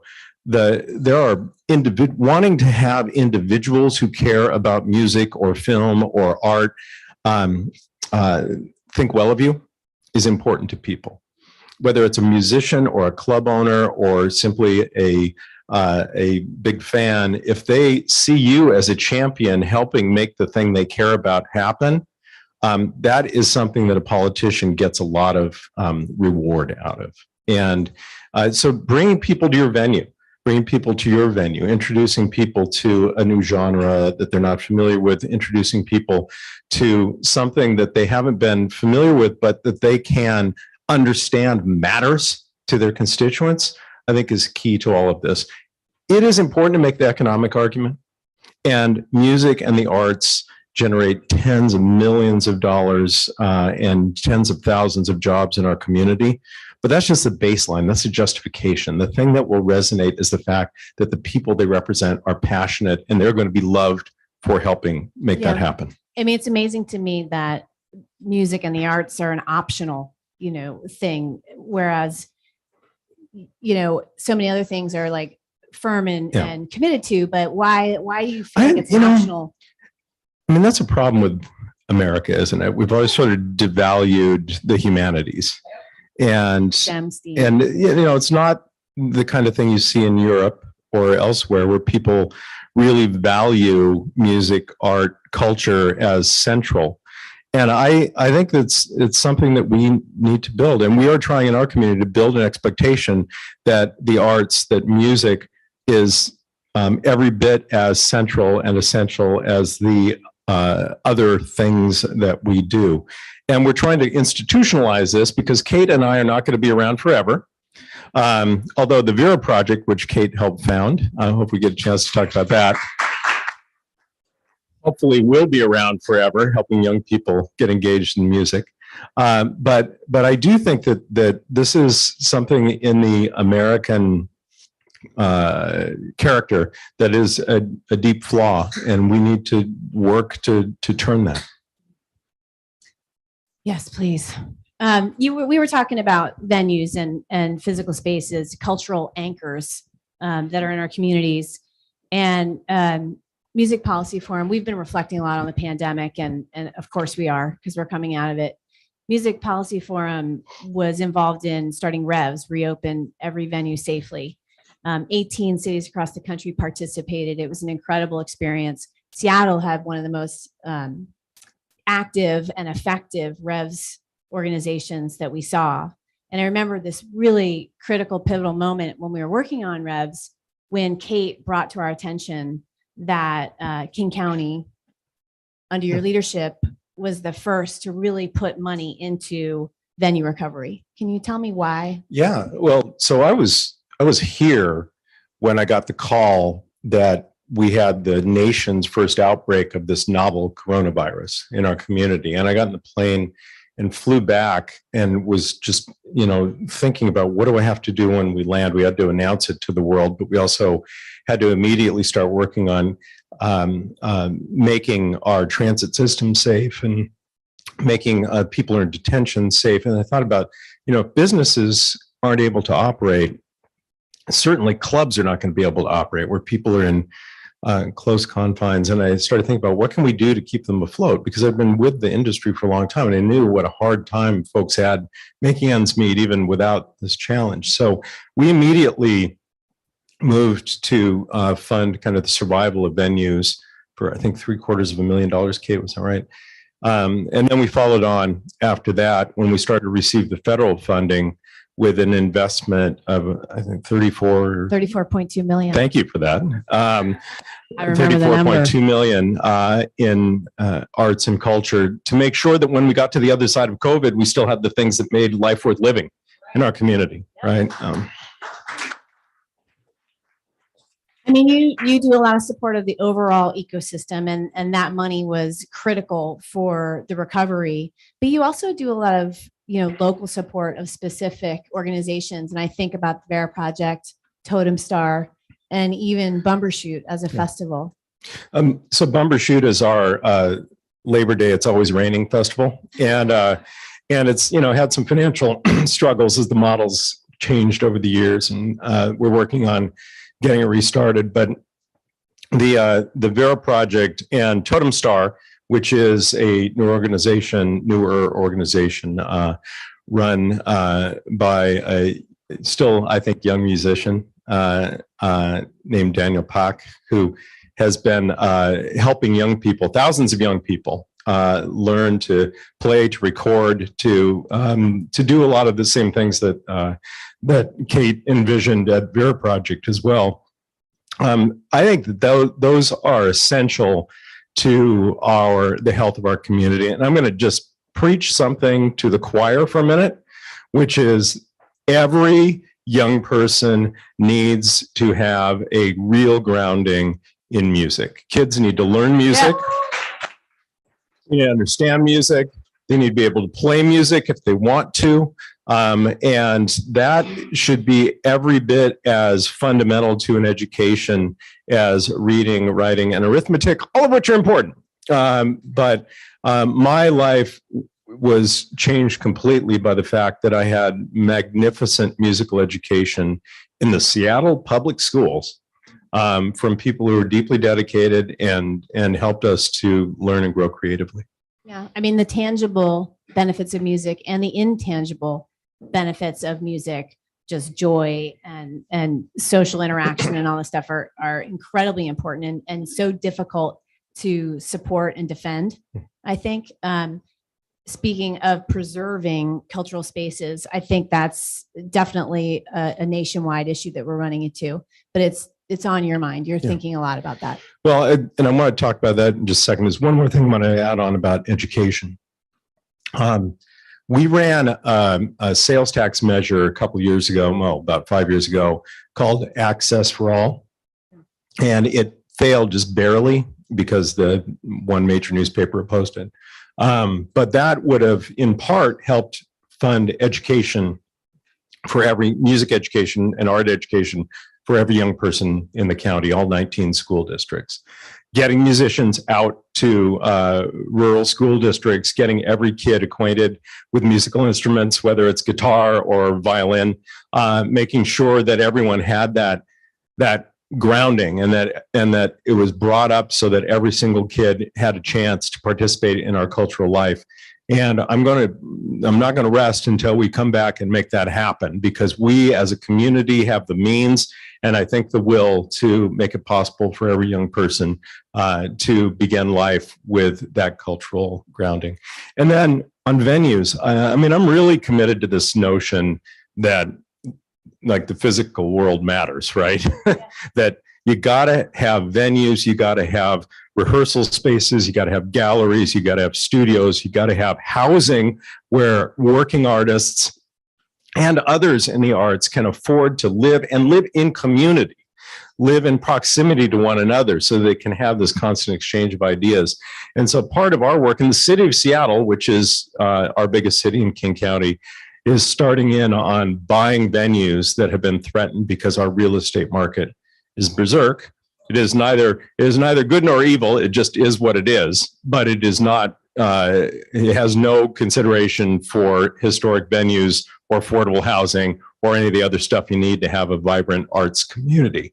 So we are going to continue to figure out how we can invest in creating in each place in our county the room for artists to live and work and grow. That is what has to happen in our county and in this country. Yeah. Great.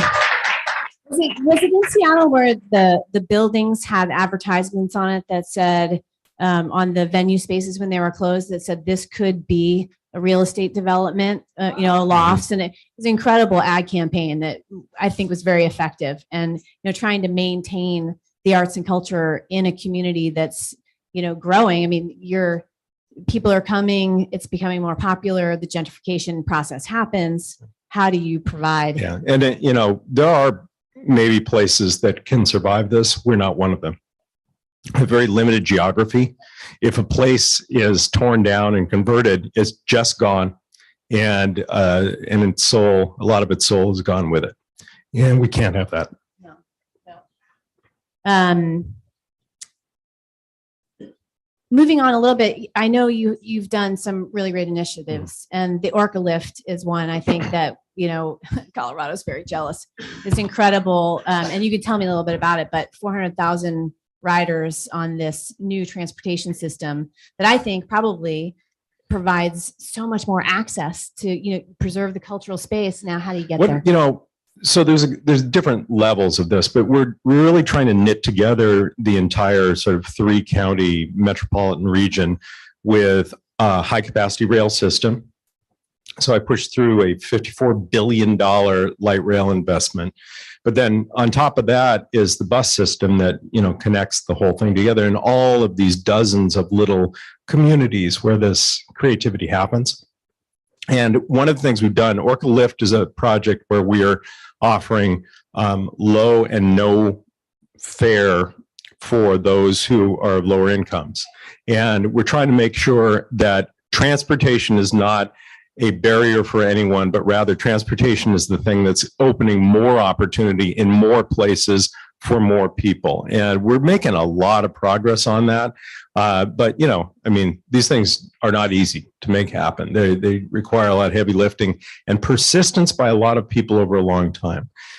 When we are able to tie together not just the neighborhoods of Seattle, but all the cities of King County and the adjacent counties from Everett to Tacoma, and eventually we'll get to Olympia, which has its own beautiful musical history.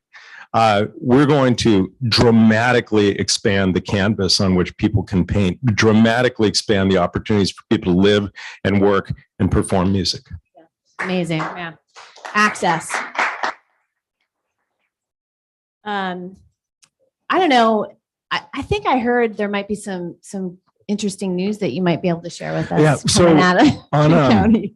on like 3 days ago, I guess it was, the King County Council passed my proposed biennial budget, and it's a $16 billion budget, and we continue our investments in the arts. But one of the really exciting things is they approved my proposal to create an Office of Economic Development and Cultural Economy, which Kate is going to help lead.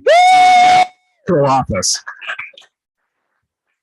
I've been, going to events and saying we have this great cultural office, and there she is. But now we're going to have an actual office that's funded with staff and the whole 9 yards. So we're just going to keep building and building, Kate. And Kate's also helped us found Harbor Island Studios, which is a new film studio that we're creating in an old warehouse in Seattle to help bring more filmmaking back to a place that used to have a very robust film industry.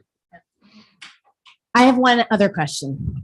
If you had a magic wand and you could stabilize the entire music ecosystem, what would you do? Well, I think for me, I ranted about making sure every kid has access to music education. I think maybe that's the single most important thing. For me, in my role, the thing that matters the most is making sure that we have the places, right? The anchors in every community where creativity can happen.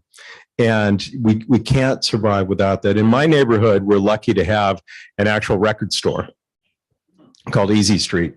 And it's become like a global headquarters of pop music. And the way I find out about new music, besides whatever my daughter is on about, is I go walk in the door and pick a clerk who looks like they're about 30 or 40 years younger than me and ask them what I should be listening to.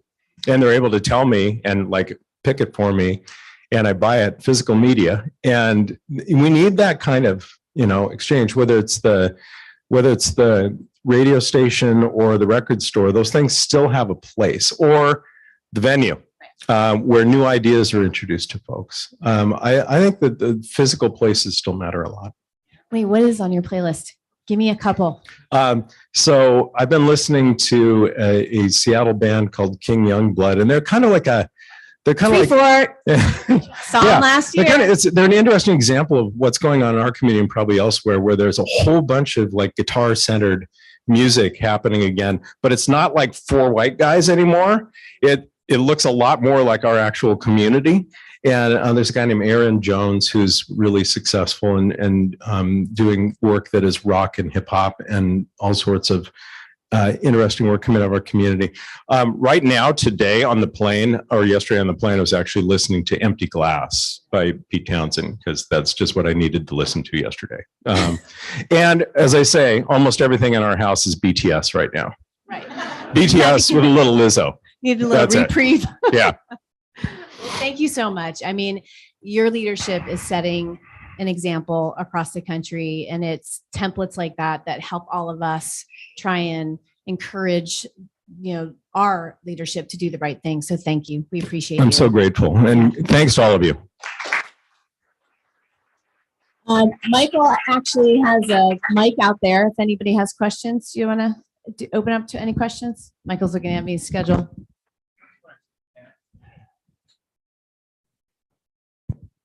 Thank you. Thank you so much. It was great to hear. But I do have a question for you that maybe you can help us. Seattle seems to be doing well. So a lot of cities, especially now that we're kind of coming out of the pandemic, venues as sort of the help disappears are running into issues. And in certain cities, I've noticed the sort of gentrification is creeping back. And so could you kind of give us some pointers of, if we live in a community or a city and we see kind of the gentrification approaching, what are some good avenues to kind of, on the local level, begin to push back on that a little bit? I mean, I will just briefly repeat that I think it's important to heal in the physical spaces, right? Whether it's affordable housing or venues or galleries or whatever it is. And it matters where they are. They need to be in the heart, in the center of a community in a lot of ways. You don't have to drive somewhere to get to it. But with the workforce, obviously that's an enormous challenge right now. I assume it's a challenge everywhere. It has been in Seattle. Now we've had 5,000 tech workers laid off in the last week. Maybe more people want to work in venues, but we have continued to push a higher minimum wage. We have a fundraiser day after tomorrow for healthcare for people, for working musicians, and I get to participate in that. It's like an all-star thing, but I'm also there. And I do think that I think it is critical for us to move away from jobs in the music industry being these sort of subsistence jobs and find a way to make them into real careers. And that's easy to say. It's like, oh, point at the venue owner, you pay us more. But, the whole industry needs to be restructured with an assumption that everyone's going to be able to have a living wage and be able to stay in that business and not have to have 3 different jobs and focus on the creative industry and not have to travel. Well, and like in film, because film has exited to Portland and Vancouver, we have all these craftspeople who travel like hours and hours and hours for work. They refuse to move out of their homes in the greater Seattle area, but their lives are turned upside down because we're not able to provide the jobs locally. Yeah, my question, and thank you for all the great work that both of you are doing. Can you talk to us a little bit about the structure of the venue purchases? I know we're all kind of struggling with real estate and how do we save and preserve historic spaces and venues. What is the structure? You said you guys are buying So venues? this is City of Seattle, which is not me, but Okay. we work with them a lot and we will be working alongside them in this. But they've been mostly partnering with community-based organizations and funding those organizations to acquire venues that have been threatened because of the real estate market. And they're working their way around town. And we have some big ones that are still very much threatened, including like our version of First Avenue, which is the Showbox. And it was put on the market for some astronomical sum a few years ago. Okay. And we're going to have a conversation about how we save some of those places. But they're working with community-based organizations. Okay. They're focusing on making sure that these are diverse and like in touch community-based organizations that really reflect the people they're seeking to serve. And I think it's a really successful strategy, and we just got to build out from. Yeah, Just keep great. building out. Thank you. Thank you, Danny. Thank you, Val. That was awesome.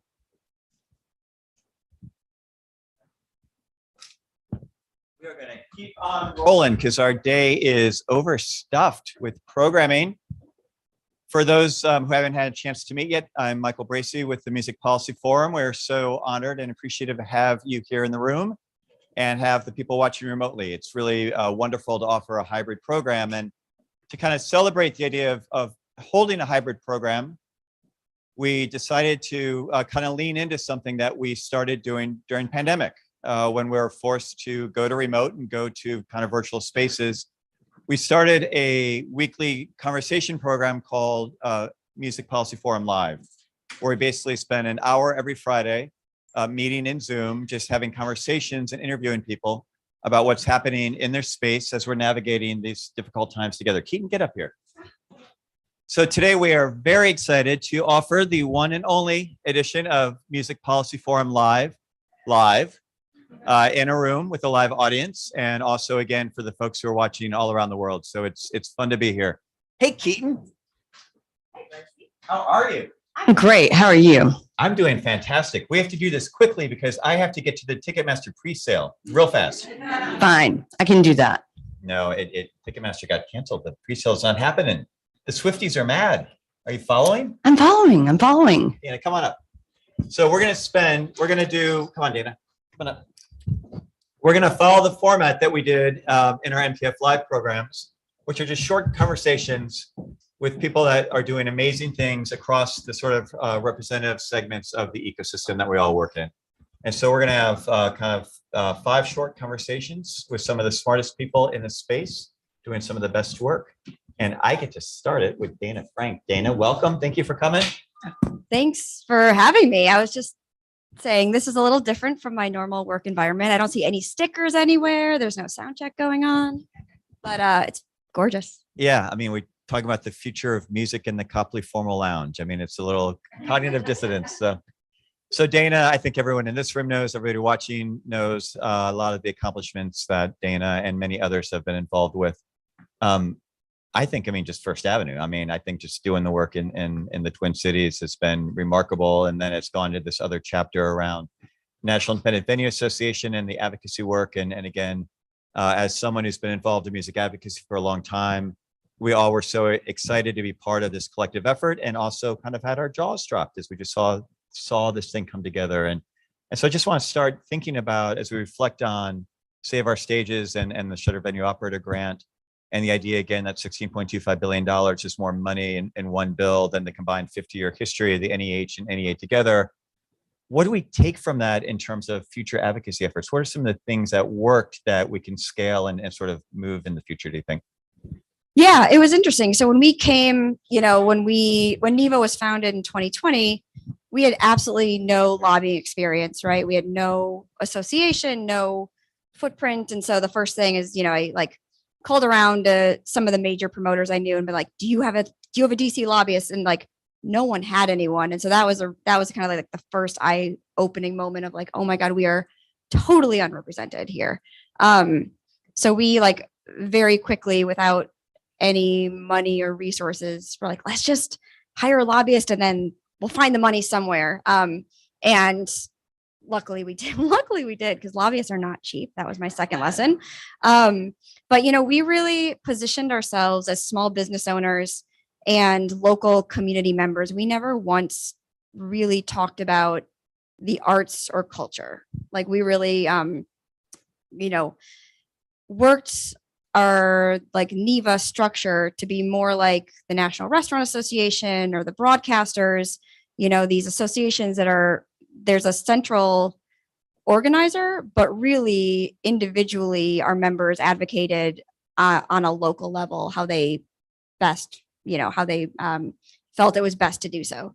And so, we provided materials and resources and surveys and stuff like that, but really it was 100% grassroots, where we just were okay, here's a 3-pager, now go get them on board.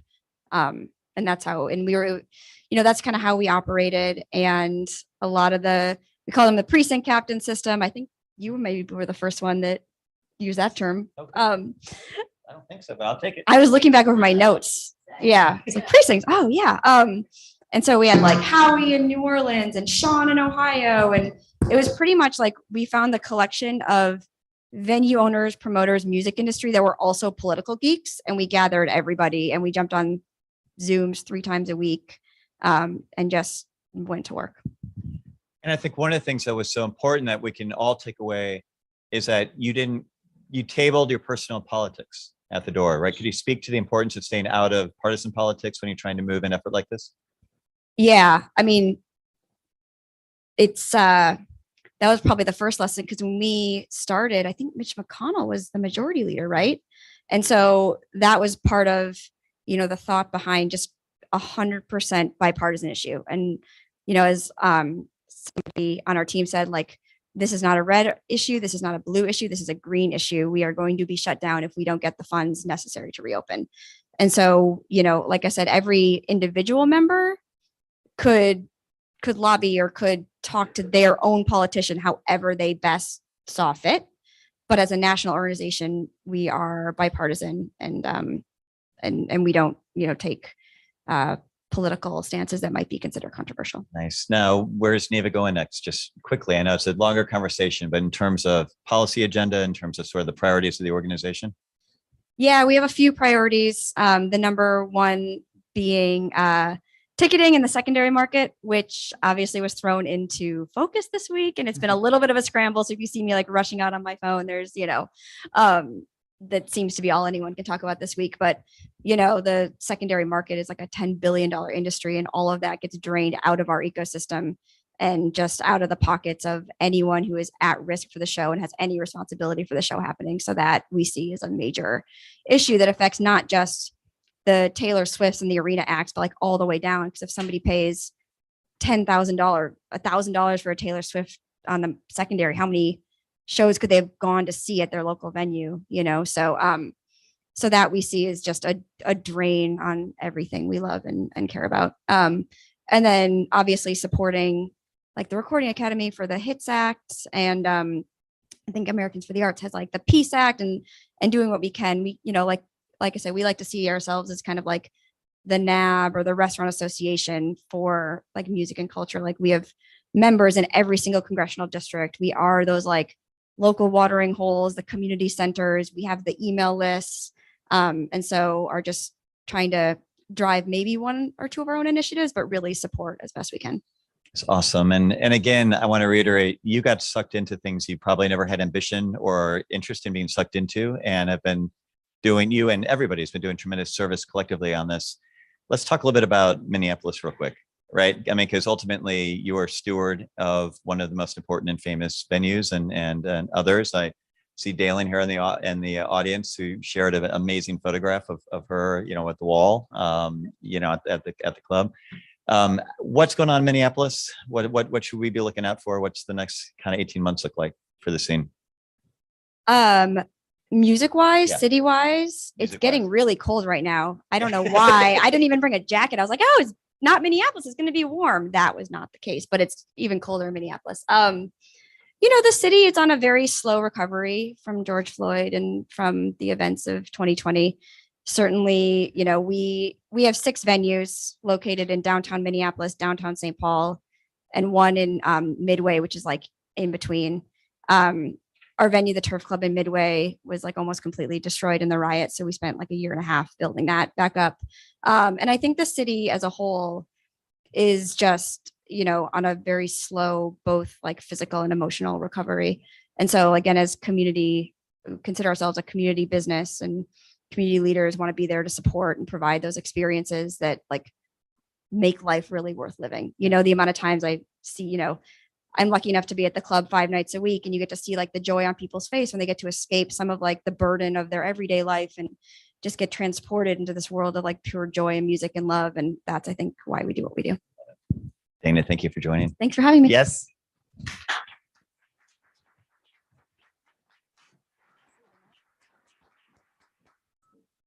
Make sure that don't have that feedback.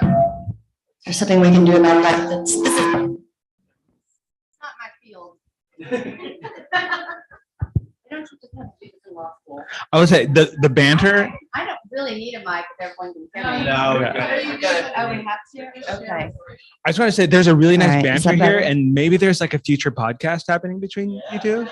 Is it good? Yeah. Between the two of us? Yeah. Oh, Yeah. you're just getting started. I could see it. Hello, Seraphin. How are Hello. you today? I am great. A lot of energy, feeling very inspired. There has been a lot of good energy today and yesterday. And as I look out into the crowd, not just now, yesterday included, we're surrounded by family, right? Yeah. And what I'm so inspired by sitting next to you is that I've known your colleague, Jamie Duffy, since she first started this organization, I think within the first year of Youth on Record. I didn't know that. So I've been following Youth on Record for how many years? How many years have you all been in existence now? 14. Yeah, that's about right. 14 years. And I was so impressed when it was first established and and Jamie, was coming to these events and explaining to us this radical work that was being done in Denver, and meeting one of your founding board members, Ismael Guerrero, who has come to New Orleans and shared lessons with a lot of our constituents. And where I live, the importance of youth education in the arts, and in particular in music, and as it relates to our authentic traditions, is very much part of our cultural ecosystem, part of our authenticity, part of our fabric, what makes New Orleans so special. So I know that the work that you're doing is also very reflective of Denver's unique cultures. And I would love for you to tell us more about your role in Youth on Record and the work that you're doing, and what you think, as a person who is in this sector, that you can do and that we can do to help support each other and to help, move the needle to, forward, like Jamie was talking about yesterday, and activating and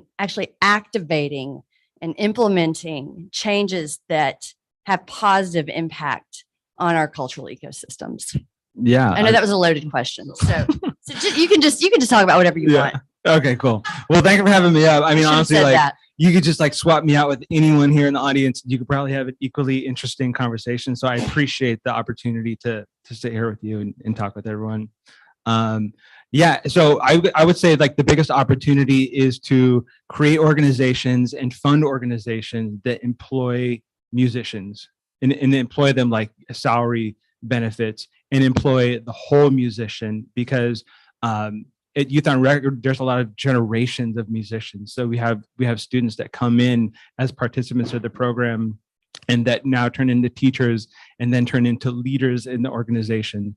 And as a musician and artist, I think what you consider the career evolves over your life, because circumstances change and you develop new skills, and those are expressed in different interests. And for my own self, I had to kind of take, I guess we'll go a little personal here, had to take a big ego check of like, what does being an artist and what does being a musician mean to me? And what's the why? So I come from wearing a lot of different hats. Just growing up as a jazz musician, I've been part of like a lot of different scenes. So like some of the scenes will nerd out on Ornette Coleman and just go deep into that music, or we'll go deep into the production land and just like break apart Dilla. I've also been in the classrooms in colleges and universities, been in the classroom at Youth on Record, and now in a leadership role. And all of those different kind of opportunities felt very authentic to my career as an artist and a musician, and really supports the why. So at Youth on Record, giving artists the opportunity to express that in a lot of different ways, as a pipeline on stage, as a pipeline in the classroom, as a pipeline in a leader and advocate in the community. Well, that's something that I've always really admired about Youth on Record, because it really does give youth the opportunity to explore in numerous ways. So it's not just, learning an instrument, right? I mean, you have recording facilities, you have so much space, like literal physical space that, oh, hi Maya. Sorry. My incoming board member and former intern, we talk about youth, right? Okay. So yeah. This is, I mean, for me, this goes to our discussion yesterday, one of our discussions yesterday, when we were talking about the importance of mentorship, which is what you're doing, which is what Youth on Record is doing. Not just, teaching students, not just teaching youth how to, play instruments or record music, but being part of a greater community, being part of something that makes people feel safe. And I think that that's as important as, the musical training, right? Providing that space where you don't get that otherwise, and especially right now in a country that is so divided, right? And there's so much animosity and adversity right now. So to be able to go into a space like Youth on Record really, really, really is just critical right now for all communities. Yep. I mean, the musicians, they're expressing through the music making and the art, but also musicians are master communicators. They're leaders, and to kind of be expressed that in addition to being on stage and in the classroom. Right. So I was talking about Maya. Sorry, this has nothing to do with Youth on Record, but to your point earlier about, you know, how, you know, some of these youth, you know, they learn how to, you know, become musicians, and then they become educators, and then they have leadership roles like yourself. So Maya was a former intern of mine, and now she's going to be on my board, and she works for the U.S. Copyright Office, which is awesome. So I think that, you know, I mean, that's different. It's not music. We're talking about law, but it goes to the importance of mentorship. So yeah, and we talked a lot about that yesterday. So. And I'm kind of biased because I'm a product of Youth on Record. I came in as the first partner artist. Jamie and Stefan, they're like, hey, we got this classroom that we're working on. Our song Handlebars is starting to take off. We need someone to take over these music classes. And so they brought me in, and that gave me the skills to develop a lot of other things that led to many more opportunities down the road. But yeah, different friends. But yeah, to come in as a teaching artist and then have the skills to develop to other aspects of my career, and now to come back and advise as a board member, it just kind of like goes to show that ecosystem of what a career could be. Well, I really admire, I totally admire your work. Love Jamie, love Youth on Record, and hope that other communities elsewhere look to it as a model, you know, to replicate. Thank you. Thank you. Yeah.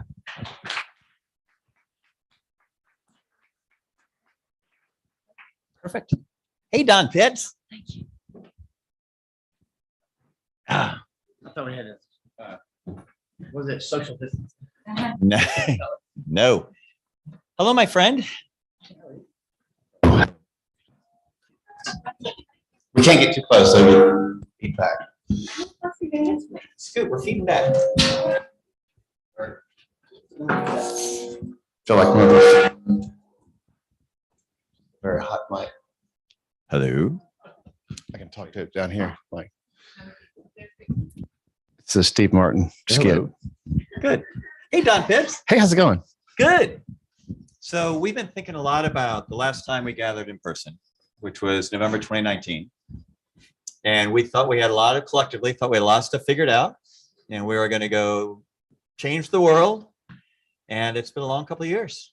And your expertise, as most people in this room know and on the Zoom know, you've been working at the epicenter of local governments and music ecosystems and data and sort of building infrastructure for a really long time. Not really long time, for a minute. Feels like it though. Feels like it.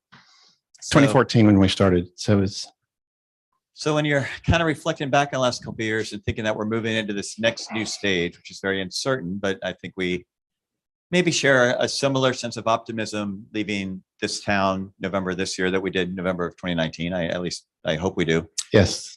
How are you feeling, and kind of what are you seeing? What are you seeing at the city level? Different things. First of all, I mean, I think we've during the pandemic, I think the work that MPF did, that we worked a little bit with Revs on, was kind of inspiring. We had kind of, as our many talks and walks of walking our dogs on the phone, we've resolved the problems. The music census that I had commissioned in 2014 as the City of Austin employee, to really kind of really understand what was going on in the community from the lived experience, what was very, it allowed us to make some data-driven, informed decisions on policy. And I think what we do know is that policy is the language. I mean, the data is the language of policy. So the last couple of years, we had kind of thrown the census in the trash in the dumpster, and we had to kind of go dig it back out because we were starting getting calls from it. So we've been working with, so we're beta testing. We did the Austin earlier this year, and we're doing 3 or 4 other cities right now, and we're beta testing it. But getting back to the cities, it's just we're seeing different things in different cities. We're experimenting with different size cities. So yeah, it's. So one of the challenges that we've all been facing is a sort of paradox that, again, data is the language of policy, as you said. I think is really a good way of putting it. So if we're trying to advance structural change inside cities, we're trying to arm the Dow Constantines of the world with data and actual analysis of what their ecosystem looks like so they can make policy interventions or philanthropic interventions, you need that data. But then there's the challenge around the diminishing returns of what does it mean to actually take a survey or a research project like to scale. So it has been historically unbelievably expensive in ways that there's a challenge that if a community or if a foundation invests big dollars in trying to do the research well, right, and have the right methodology and the right outreach and the right sort of, tools to sort of to distill what it means, you have any money left then to implement. Right. I think that's been the sore spot for as long as we've had this conversation, and some of our great colleagues that in the Music City community have also expressed that how much research do you need?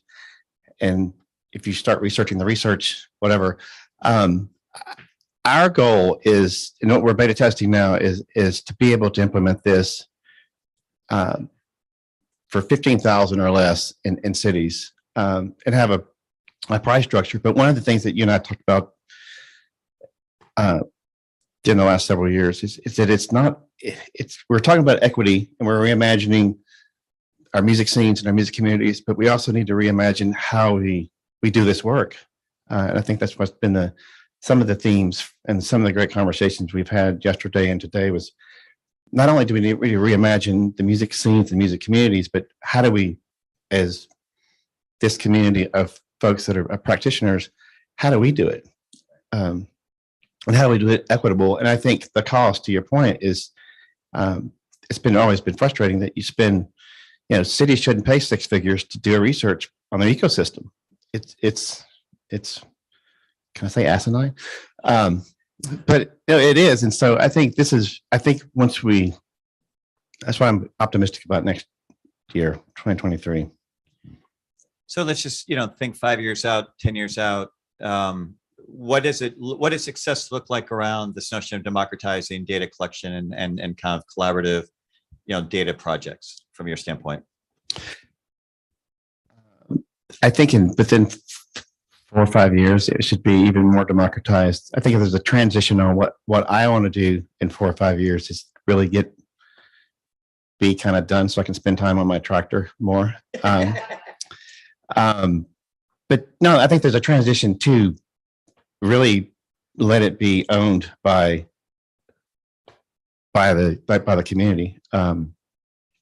So I'm hopeful that, but everybody wants benchmarking. Every city wants to benchmark, not just the typical data points, but they want to really down in the weeds of data.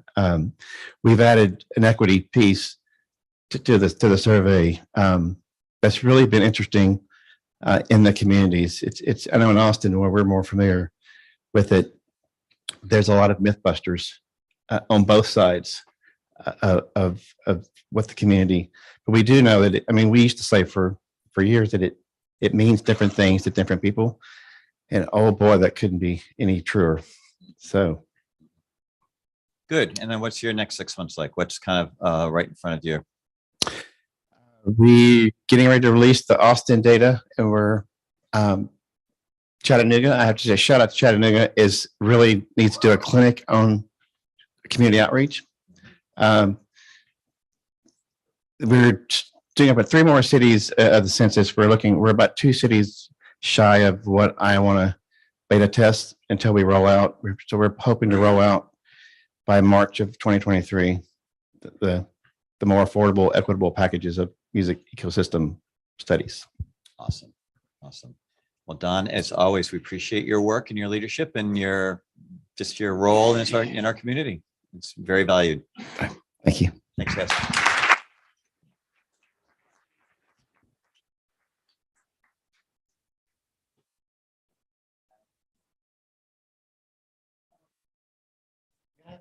We've got it. You got it? I think. We're all good. Lynn Ross, Hi, Ashley. you wonderfully dangerous person.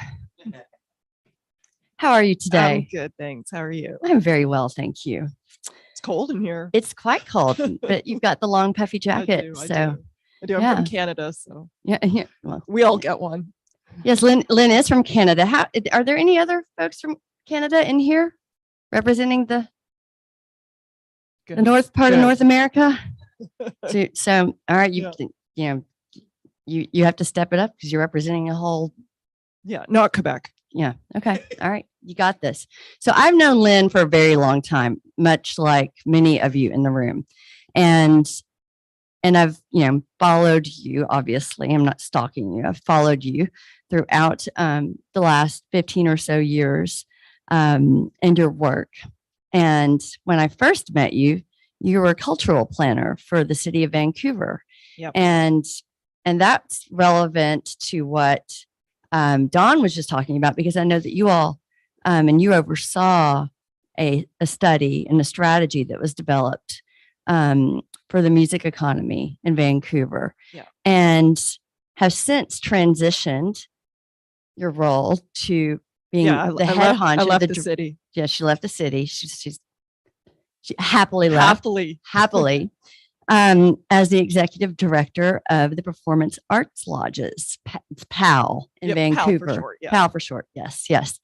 Tell us about this. So, if you don't mind, just telling us about your previous role and highlighting, if you don't mind, the part of the study that you and I were talking about this morning that really compelled you to transition into your current role, and specifically how that data that Dawn was talking about just now really informed not just that study and not just your strategy, but the work that you're implementing right now. Sure. So when I was at the city of Vancouver, I wrote the first music strategy for the city, and we had a study that was done by Sound Diplomacy, and the number one challenge for musicians, artists, and people who worked in the sector was housing, the affordability of housing. In Vancouver, much like Seattle, it is just like unaffordable. It is just crazy expensive to live there. So, and venues was second, like venues or rehearsal spaces, or, I mean, we're just lacking space in general in Vancouver. So with PAL, moved into housing, artist housing. So it is, and there are different PAL locations across Canada. I don't know if you knew that. Toronto, yeah. So Toronto was the first one. I think there are 8 now. We have a new build in a city called New Westminster coming. I think we're going to open in April. So right now our building is 111 units. They're all 1 bedrooms. Well, they're mostly 1 bedrooms. And we also have a theater, a black box theater on our top floor. Yeah, it's great. So the artists who live there, also can use the theater. So like we do rent it out to like other companies, and we have plays in there and music and whatnot, but it's great to have like the theater is really the heart of this building. They need space to create and practice, and it's an amazing place to have like a whole building of artists and performing artists. I think it's incredible that it's incredible enough to have that kind of the scope of artist housing, right? Yeah. Across Canada. And you said that you're building, I mean, you have plans for how many across Vancouver? Well, Metro Vancouver, we want to have a PAL location in every city. So that would be like 7 of these buildings with theaters in them. Yeah. I mean, the thought of, artist housing alone, but having a built-in theater, I mean, that's just amazing. That is something that America really needs to get on board. I mean, we there's so much that we can and should learn and from free Canada. healthcare. But for the love of God, I mean, so we have to start somewhere. So the mix at PAL right now is 60-40, or 60% of our units are rent geared to income. So most of those people pay like $475 a month, right? And their healthcare is covered. I'm sorry. Did you say $475 a month? Yeah. With a built-in theater? Yes. Does that include utilities? Yes. And I'm a performing artist. And we maybe it's time to move to Canada. And we also have a food program in the building too. So we don't have any food insecurity whatsoever.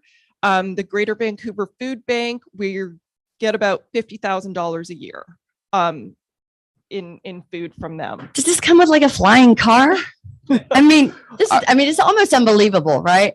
I mean, it's that's incredible. It's incredible. Yeah. So, and then 40% of the units are what we call near market. So they're below market, like 10%. So what happens is the near market, and we don't receive government funding for any of this. So this is all based on earned revenue, like our rent, and we're a charity. So we do have donors, like generous donors. So it's really. Is it mostly private donors? Yeah. Okay. Yeah. And we have there are definitely foundations. We Mhm. also have UBCP, which is the Union of BC Performers. They're our biggest funder, and they've been funding us since the get-go. So That's they have great. we Such wouldn't built-in I know. buy-in Yeah. and 'Cause outreach. we have musicians, we have actors, we have dancers, and people do all the things too, right? Right. It's pretty amazing. So yeah, and for the rent geared to income people, you have to be 55 to Wow. be. So we're having the younger people support the older artists, and they're just going to live there and transition into the RGI units. So we have wait lists. There's a long wait list. I bet there is. Yeah. But I mean, the nice thing is that the buildings, that's substantial. So you can house a lot of people. Yeah, in there one are building. Yeah, there are I think 140-ish people. Most people do live alone. But it doesn't feel like that. These people have known each other. Also, a lot of these people have known each other their whole careers, right? And now they get to live the rest of their lives there. It's every day I go to work and people are so grateful and thankful that they have so great. Once so you have, heartwarming. yeah, I know. It really goes to what Dow was saying earlier, and it really struck me that every person should be able to have a creative life. And I thought, creative life, well, that's about being able to exercise your own options, right? Make choices. It really boils down to that, right? But to be a creative person and to be part of the creative sector and to be in that, again, a safe space from youth, when we're talking about Youth on Record, to what you're doing with the performance arts lodges. That is the model, that is the model. Well, you have to remember too that these people don't have pensions. They don't have, other than what you get from the government, which isn't really enough to live on. But, they've been artists their whole lives. So they have really not planned well for the future, quite honestly. So, right. And they're still creating. They're always creating. And You how do never retire from being an artist. Well, the other thing is, how do you plan for your community, to become so expensive, to become so gentrified, right? And it's happening everywhere. Yeah. But I know Vancouver's expensive. It is. You Well, know? they would never be able to, it's right in Cole Harbor too, which is the nicest part of town. And which- so- and it should be And so because of that, you're actually, you're enhancing the quality of life for the community at large. Yeah. Because without the creative industry, then, you're just a bland city, right? Yeah. An expensive bland city. So that's important to everyone. It would be very much important to me, Absolutely. So Yeah. I'm sure it helps tourism. So, Well, it helps, with the young people coming to Vancouver too. They want to come where there's arts and culture. right. I mean, it Like just from all makes industries, so much right? sense. Mhm.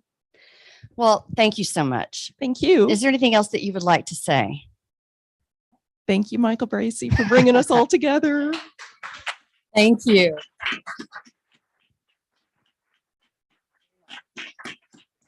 There it is. Coming from the land of the dying social media platform, Twitter, racing in. He's been tweeting a storm. He's been navigating chaos. Hello. There Hello? you go. Here I am. Ben Erickson from Future Music Coalition. Thank you for joining us. Oh boy. Has anything been happening in your world, Kevin? I feel really terrible because it's like the smartest people in the world are here, and I feel like I could like sit down with everybody in this room and have an amazing 2-hour discussion, and instead I'm like glued to my phone and messaging people on the Hill trying to figure out what's going on, and oh my gosh. And I know, so I'm sorry for those who don't know, Kevin has a gambling problem. He's very concerned about his DraftKings daily fantasy for this weekend. He really needs to get the lineup set, but he's back here focused on music. Actually, I'm really just concerned about all of my crypto investments have lost their value. No, I've been dealing a lot with the Live Nation Ticketmaster stuff, and I actually had planned to come up here and have a broader conversation around antitrust and anti-monopoly stuff, but maybe this is sort of a window into that world because we've seen in a really vivid and clear and concrete way, like one of the dangers of both of monopoly power, but also of underregulated industries and the ways that can harm consumers and can harm venues, artists simultaneously, but also some of the opportunities right now that we have to solve these problems if we're able to effectively get the right stakeholders working together. Yeah, so I don't think we don't have time or probably intellectual or emotional bandwidth to unpack the history of how we got to this point with Live Nation Ticketmaster. Again, for the people in this room, for the people watching remotely, if you don't follow Future Music on Twitter, there's some remarkable Future_of_music.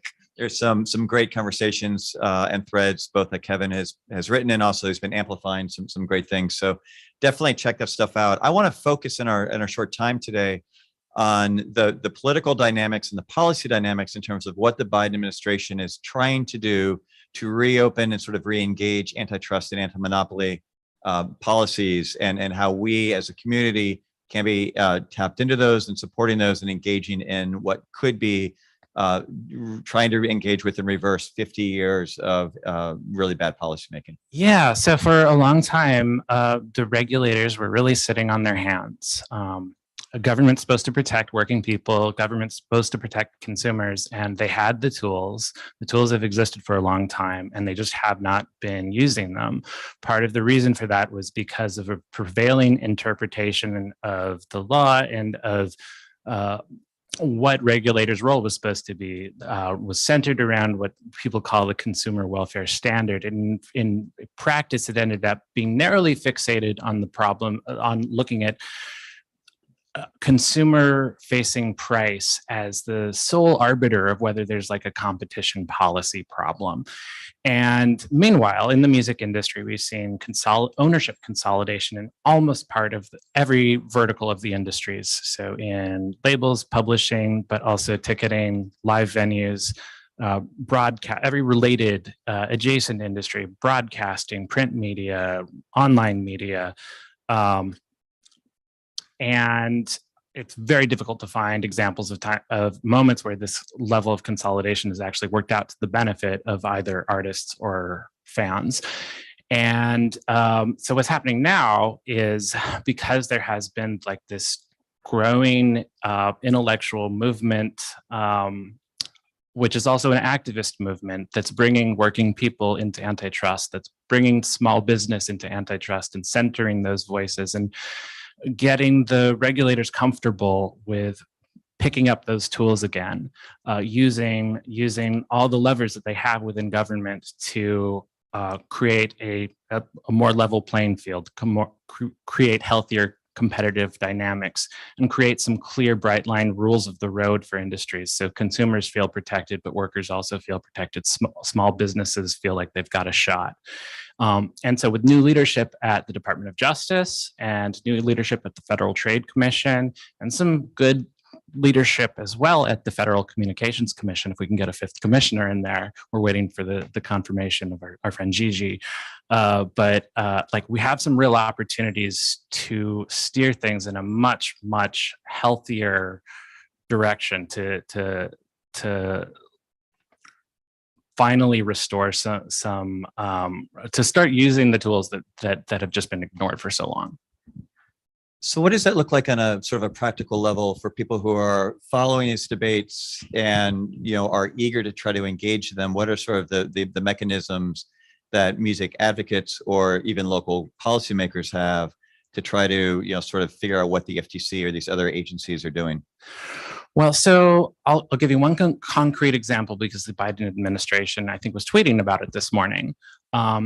They've opened up a rulemaking at the Federal Trade Commission on the problem of junk fees and ways that consumers are getting saddled with fees that are too high. And one of the areas that they're looking at is fees on concert ticketing. Now, this is an issue with some nuance because it's not like fees as categorically aren't valid. Like, you know, they can be an important revenue stream for venues if you know, if they're appropriately scaled, and there are expenses associated with things that need to be accounted for. But right now, in the absence of any regulation, there's problems with transparency. There's problems with when you go online and you buy your ticket and you get to the checkout and suddenly there's a whole bunch of unexpected fees at the end. These are problems that the Federal Trade Commission has the authority to fix and is excited about stepping in and fixing and doing something similar to what in New York State they've done all-in pricing. So when you go on any ticketing website in New York State at this point, you're supposed to be able to see the price, including all of the fees from the first time the price appears. So you're not surprised by anything as a consumer at the end. And that's good for musicians. It's good for venues because it means that fans are happier. Fans are not going through this process feeling frustrated. The reason that it hasn't happened voluntarily is because if one ticketing company does it and the other ticketing companies don't, that one company that does the right thing is disadvantaged in the marketplace, right?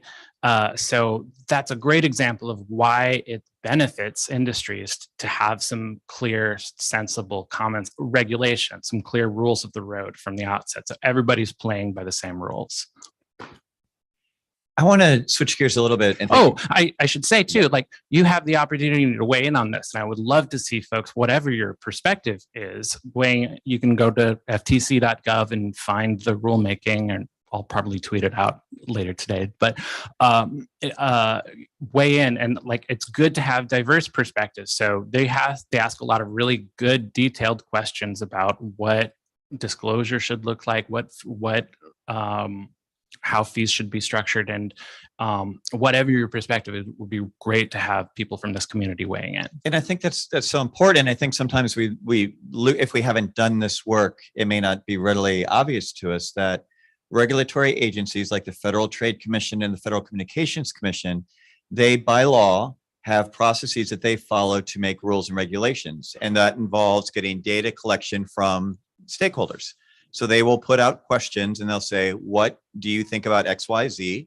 Whatever people respond to that then will be the basis of what they then make in the rulemaking. They really don't make rules if these points of view or these research projects or even these anecdotal things, they can be informal, anecdotal, just comments and feelings. If they are not in the record, in the docket, they cannot be sort of contemplated then in the ultimate rules. Yeah, and especially with this new leadership, I think that the agencies really, like, this is not just a box checking exercise. They want the feedback because they really want to know from the people that they're trying to serve what would be most helpful. Yep. So Kevin, I want to switch gears just in closing and talk more about these kind of broad questions of advocacy, because again, part of what has been really transformative and revelatory around pandemic was the level of engagement and policy work from broad communities across the globe, but certainly in the American political context. So we see NEVA, we see NITO, we see Be an Arts Hero, we see a lot of people coming up and emerging and saying that policy matters. And we want to be able to take that and build momentum and not just be about pandemic relief, but be about building for the future. And one of the challenges, or I think one of the opportunities, again, that sometimes people don't think about, is that there's one level of advocacy, which I think is what we're talking about with Dana, which is like you have an ask, you have a strategy, you have a campaign, you're like working together in lockstep, you have professional lobbyists who are doing it. There's this other aspect, which is what we kind of called non-transactional engagement, which is just relationship building and helping people understand the scene. Could you talk a little bit about the importance of just having friends, having colleagues, having relationships that don't have to be about a particular political or funding ask, but are about helping people who work in policy just have a better understanding of what are the needs and sort of the challenges and opportunities facing the community?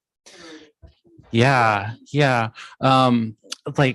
I mean, one of the things that has been great, not great, nothing's been great about the pandemic, but one of the opportunities that came out of the pandemic was all these opportunities for people who don't usually get to talk to each other to actively collaborate. And there was some active collaboration on some particular shared policy goals, but it also opened up lines of communication, both between folks out in the music community and folks in positions of power in government, but also between different parts of the music community, that might not even be on the same side on a lot of issues, but able to find common ground or at least have open dialogue to understand what each other's needs are.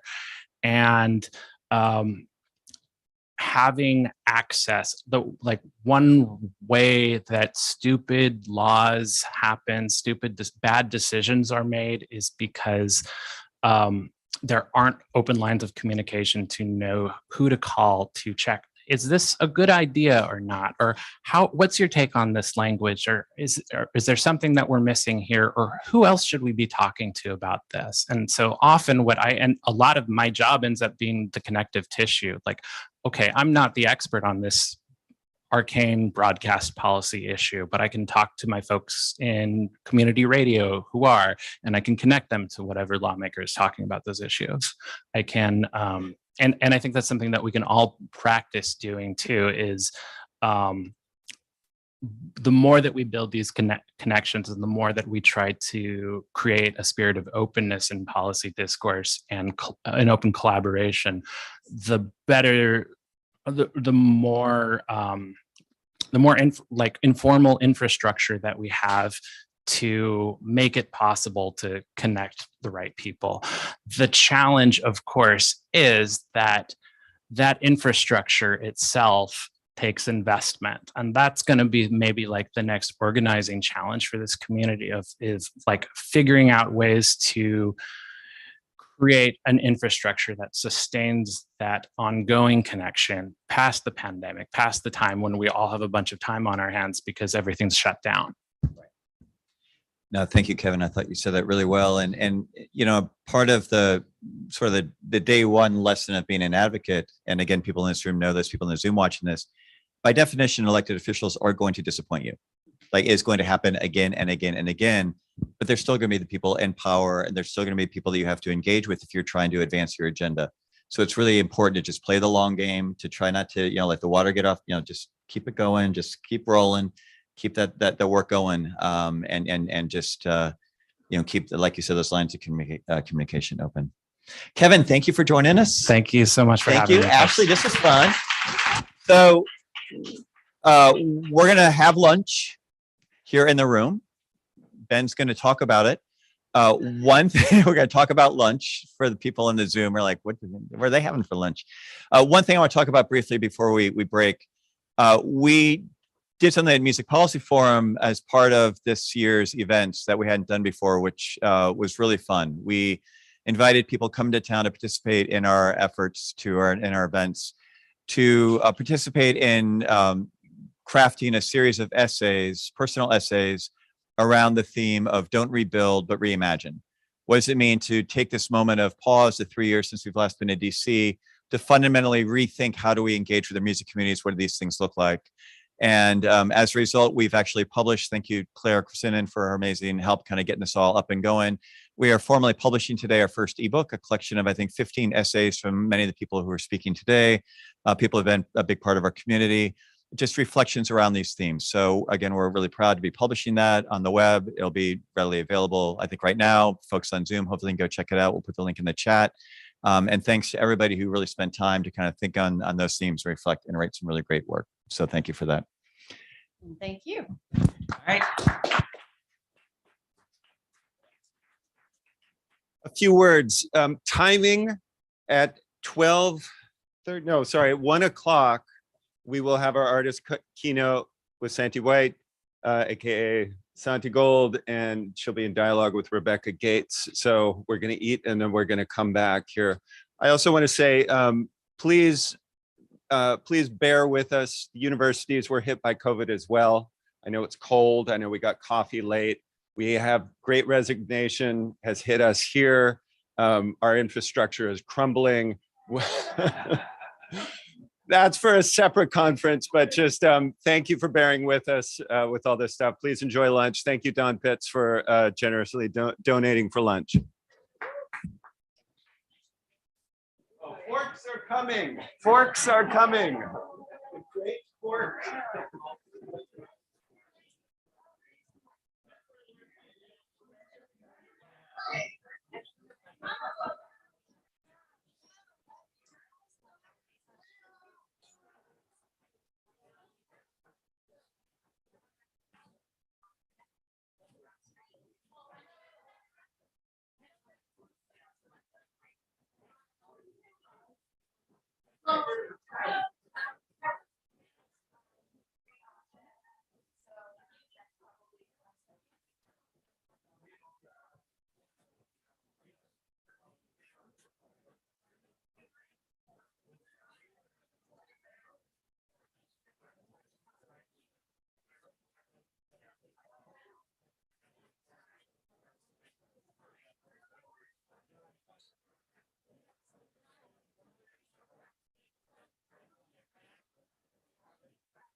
Meu nome é Freitas.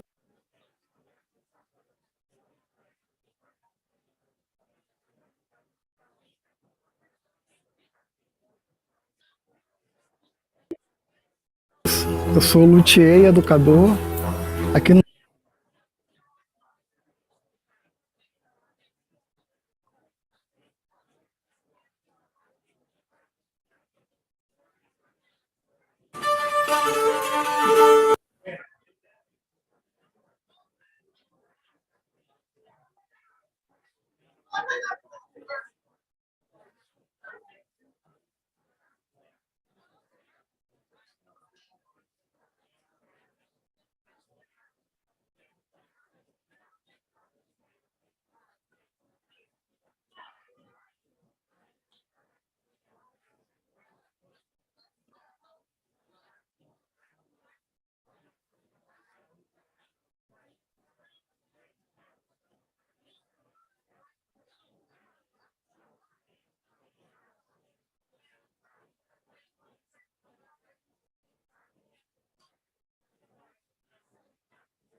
At Chewy, you can save on all the gifts you need for the gifts that keep on giving. Smiles.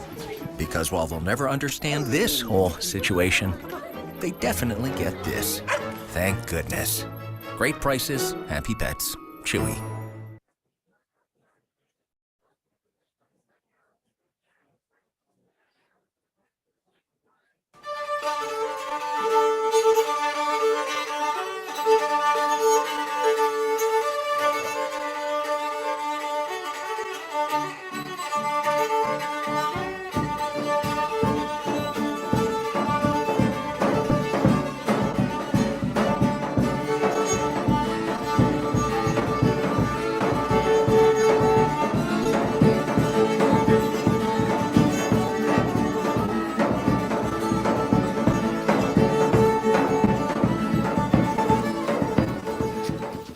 Meu nome é Freitas, eu sou luthier e educador.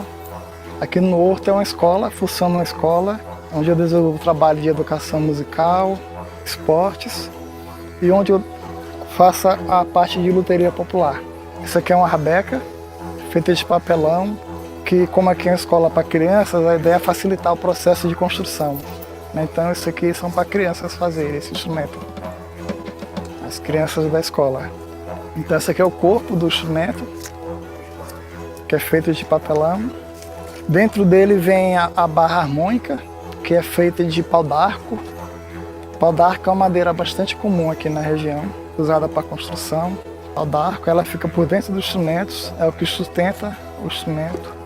Aí o braço ele é feito de restos de madeira. Isso aqui é louro e aqui louro canela. São madeiras da região.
Test, test, test.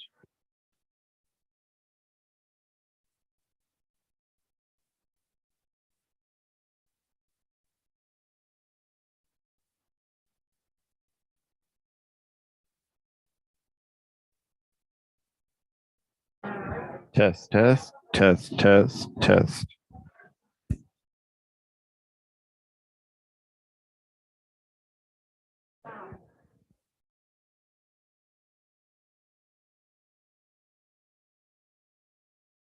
Test, test, test, test, test, test.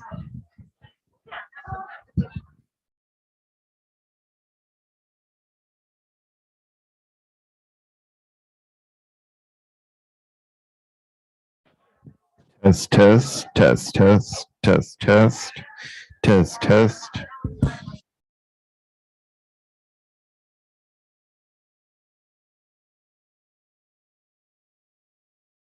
Test, test, test. Test, test, test, test.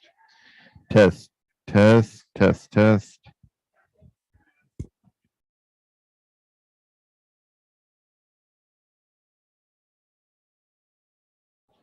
Test, test, test, test, test, test.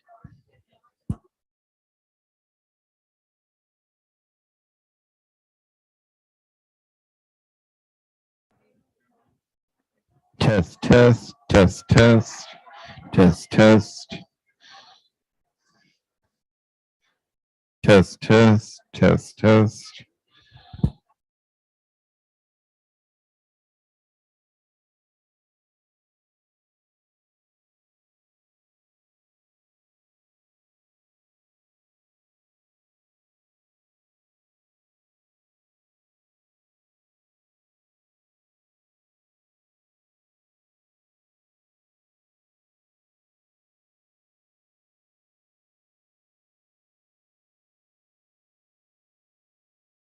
Test, test, test.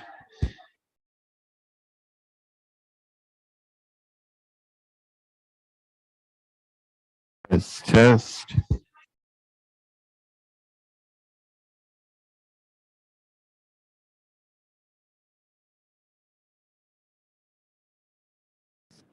Test, test.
Meu nome é Freitas, eu sou luthier e educador.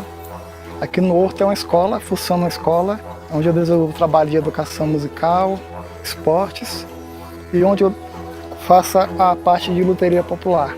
Isso aqui é uma rabeca, feita de papelão, que como aqui é uma escola para crianças, a ideia é facilitar o processo de construção. Então isso aqui são para crianças fazerem esse instrumento, as crianças da escola. Então esse aqui é o corpo do instrumento, que é feito de papelão. Dentro dele vem a barra harmônica, que é feita de pau d'arco. Pau d'arco é uma madeira bastante comum aqui na região, usada para construção. Pau d'arco, ela fica por dentro dos instrumentos, é o que sustenta o instrumento. Aí o braço ele é feito de restos de madeira. Isso aqui é louro e aqui louro canela. São madeiras da região. Aqui é pau d'arco. Pau d'arco ele faz as cavelhas do instrumento. É a mesma madeira. E aqui o estandarte, que fica embaixo, que é a mesma madeira, pau d'arco. Então, basicamente, o instrumento ele é feito com essas peças. As cravelhas, o braço, o corpo, o estandarte e a barra harmônica. O braço ele é parafusado aqui, né?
Test, test, test, test, test.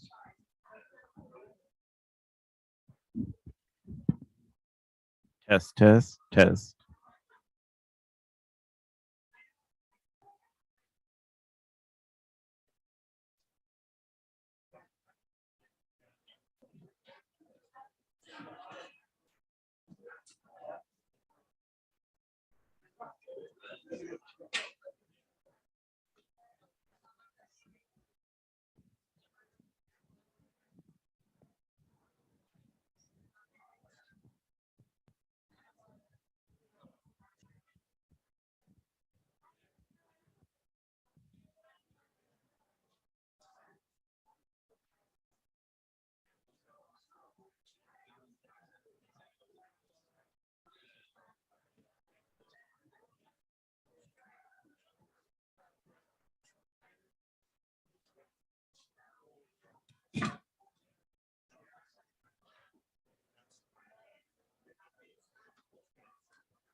Good afternoon.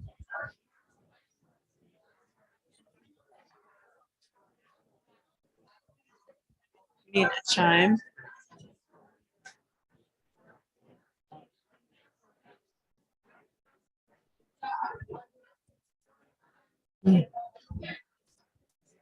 Hello. Let's wind up some lunch hour and we'll move into our afternoon programming.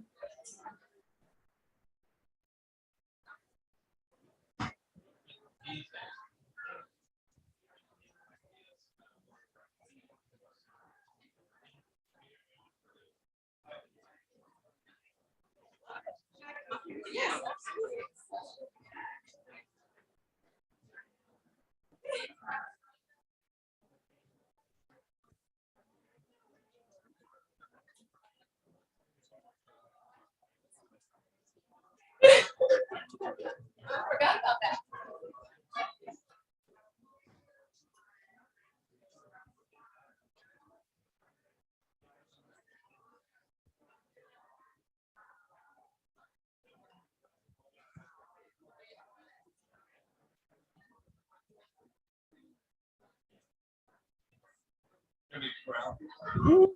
If you want.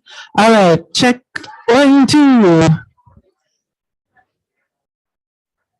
We'll get this started.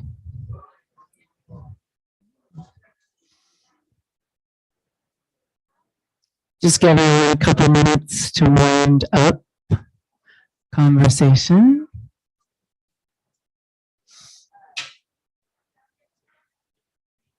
All right. Thank you so much. Excited for this. Thank you all. We hope you enjoyed your lunch, courtesy of Sound Music Cities. Thank you, Don.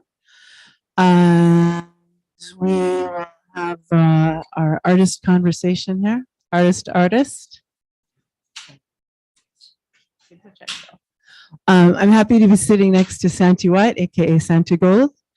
And before we get started, one of the things that I just like to thank this community personally for being a group of people that foregrounds musicians in the ecosystem and in your work. It's not always the case. And I feel always happy to be included in policy conversations, discussions and development in a group that cherishes musician experience and perspective. So thank you for that. With Santi's blessing, I'd like to take a full moment of silence with you.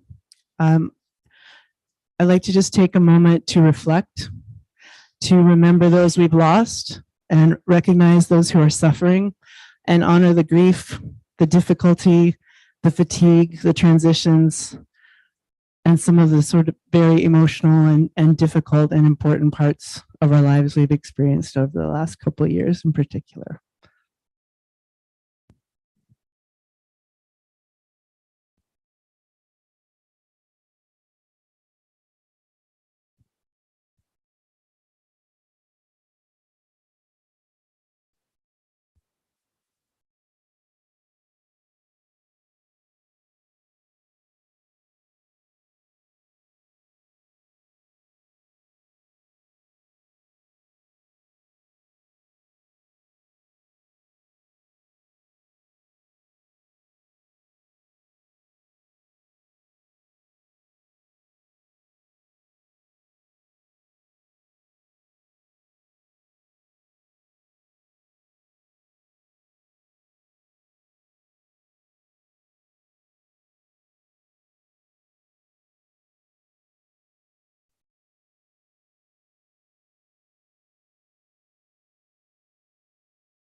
Thank you.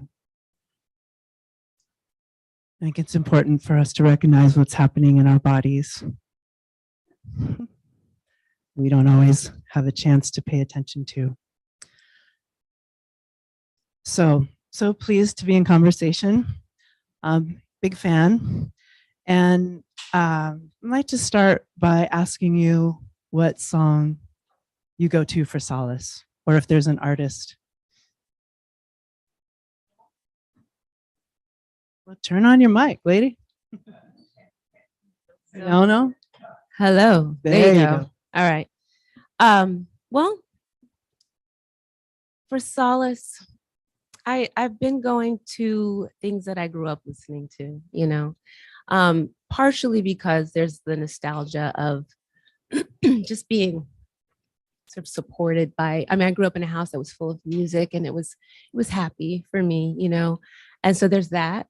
But also the music that I grew up listening to was topical music, and it talked about fighting for what's right, and it talked about community, and it talked about the things like, you know, Fela Kuti is one of my favorites, and it just feels like peace for me, even though he's talking about so much that's not peaceful, but that's what that music feels like to me. And people like Nina Simone and Marvin Gaye, and so I've been listening more to that than any current music, really. Yeah. What's the first song you remember? Ever? Would it maybe been one of those artists? I mean, I'm really bad at like first and favorites. I know, me too. But I like that. I'll give you a second to think, because there's an exercise that we used to do in classes and thinking about listening, which is, what's the first song you remember? What's the first sound you heard today? What's the first album you bought? What's the first concert you bought your own ticket to? Which we're not going to go through any of those. And then the last one is, what's the first MP3 you downloaded? Which some people remember. I don't remember any of those things. It's okay. We can pass. You can take a there's pass on anything I ask There's you. a story about me seeing James Brown with my dad in concert where I was too young to remember. And I remember a lot. So I must have been, you know, very young. And I said, Dad, what's wrong with his leg? And my dad said, he got soul. You know? So I'm sure James Brown was one of the earliest things that I heard in the house, along with like the Temptations or something. Yeah. You know. Cool. Thank you. So you wrote a statement. You gave a report from the field. I'm asking Claire is going to help us by putting links to that in the chat in case it's something that people need to read. And how do you see that? How do you talk about it for people who haven't had a chance to sort of catch up with what you're thinking about? Well, I released a record this year in September, and I was, you know, there's a lot that goes into the releasing of a record, and years of preparation and years of, you know, content. I mean, because you make the record and then it's like you've got to spend another year making content almost nowadays, because it's like the record isn't enough, you know. So how long were you songwriting before that? Did you have a batch, or did for you this record? Yeah. I was writing during the pandemic. But I think about 4 of the songs I had already started. They were from demos that I had from other stuff, dating from like a couple years before that, but they were just dormant skeletal ideas, you know? So I started during the pandemic writing the record, and I finished it during the pandemic. It was a very cathartic process. It was like a necessity that I was going to write some music during this time, because it was really the only thing I had to I created my own lifeline. It was the only thing that I had to grab onto, was what I was going to create during that time, because otherwise I was just so overwhelmed and just so distraught and you know, all the things that we all were feeling during that time. So I wrote the record, and then I was releasing it myself for the first time, which was a big deal. You know, When did that change happen business-wise? I left Atlantic after the last record, which was the last record came out in 2016, I believe. So I had done a sort of mixtape record in 2018, which I licensed to a company. So it wasn't necessarily on a record label, but I licensed it to a label for the release. But this time I was like, I'm just going to do a distribution deal. And I mean, things have changed so much. So you can do that and you don't have to give away your masters or license. So I was just like, oh, this is great. But in trying to like pull everything together and do videos and get money for everything and figure out how you're going to use Web3 and how you're going to use this and how, are you going to do NFTs and are you going to, just there's so many new developments and TikTok, or it's just like, it's so much that has nothing to do with the creation of the art, which for me, that's great for a lot of people. But for me, I actually care about the art and getting it to the people. And I understand that to get it to the people, now you have to do all these other things, but it takes so much time and energy that it leaves very little time for the art. So that to me doesn't make sense. There's already a disconnect there where I'm like, wow, I want to be spending my time making art, but I'm spending all of my time trying to figure out how to market myself and get money for all this extra stuff that now is central to being a musician. And I also have 3 kids, so I was also doing all the work of like dealing with the kids following the pandemic and going back to school. And anyway, the pandemic's not over. And so still like, oh, COVID, okay, this, oh, that, and finally, also I started a podcast and a line of teas and all these other things. Cause I'm like, oh, it's part of the record. I have all these other things because you always have to have all these other things. And they're taking a lot of time. And then it was like, and shows and festival, a couple things like, and then it was just like, okay, tour's coming up and you have to, for me, that's a big thing because I spent a lot of time preparing the show and, the concept. Do you prefer live or studio or both, or? They're very different. Bring lenses. They're very lenses, different. And I like both of them. I like doing shows and I like creating a world in the show that feels like the physical manifestation of the music. That's really fun. And it's an opportunity. It's a whole different set of creative focus. But you need money to do it. And it costs a lot. Everything costs a lot. And that's the thing. Everything costs a lot in making music and getting the music out. But then what's happening is you're making less and less music. Making less and less money coming in to support everything that you're doing. And also making less music. And therefore making less music, right? So when it came down to like planning the tour, and we've been planning it, but all of a sudden, I've been touring since 2007. And I've never had a tour other than the very first tour where I wasn't going to make any profit at all. And all of a sudden I get this budget and I'm like, wait, what is this?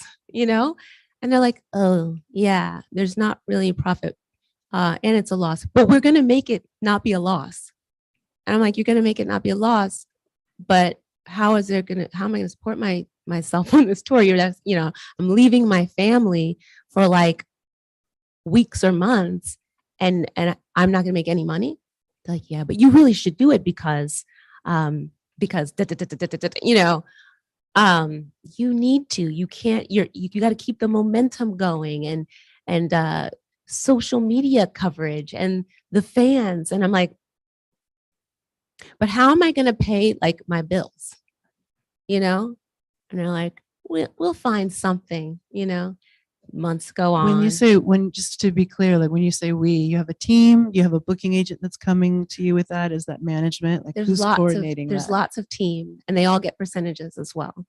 So they're interested in you working. Well, yeah. And even if I did that tour where I made no money, they would have made, there was like, definitely money on the table for everybody else. It's only me that wouldn't make money, even the crew. And everybody's rates have gone up because of inflation. And our crews are getting paid a little, and crews are hard to book right now.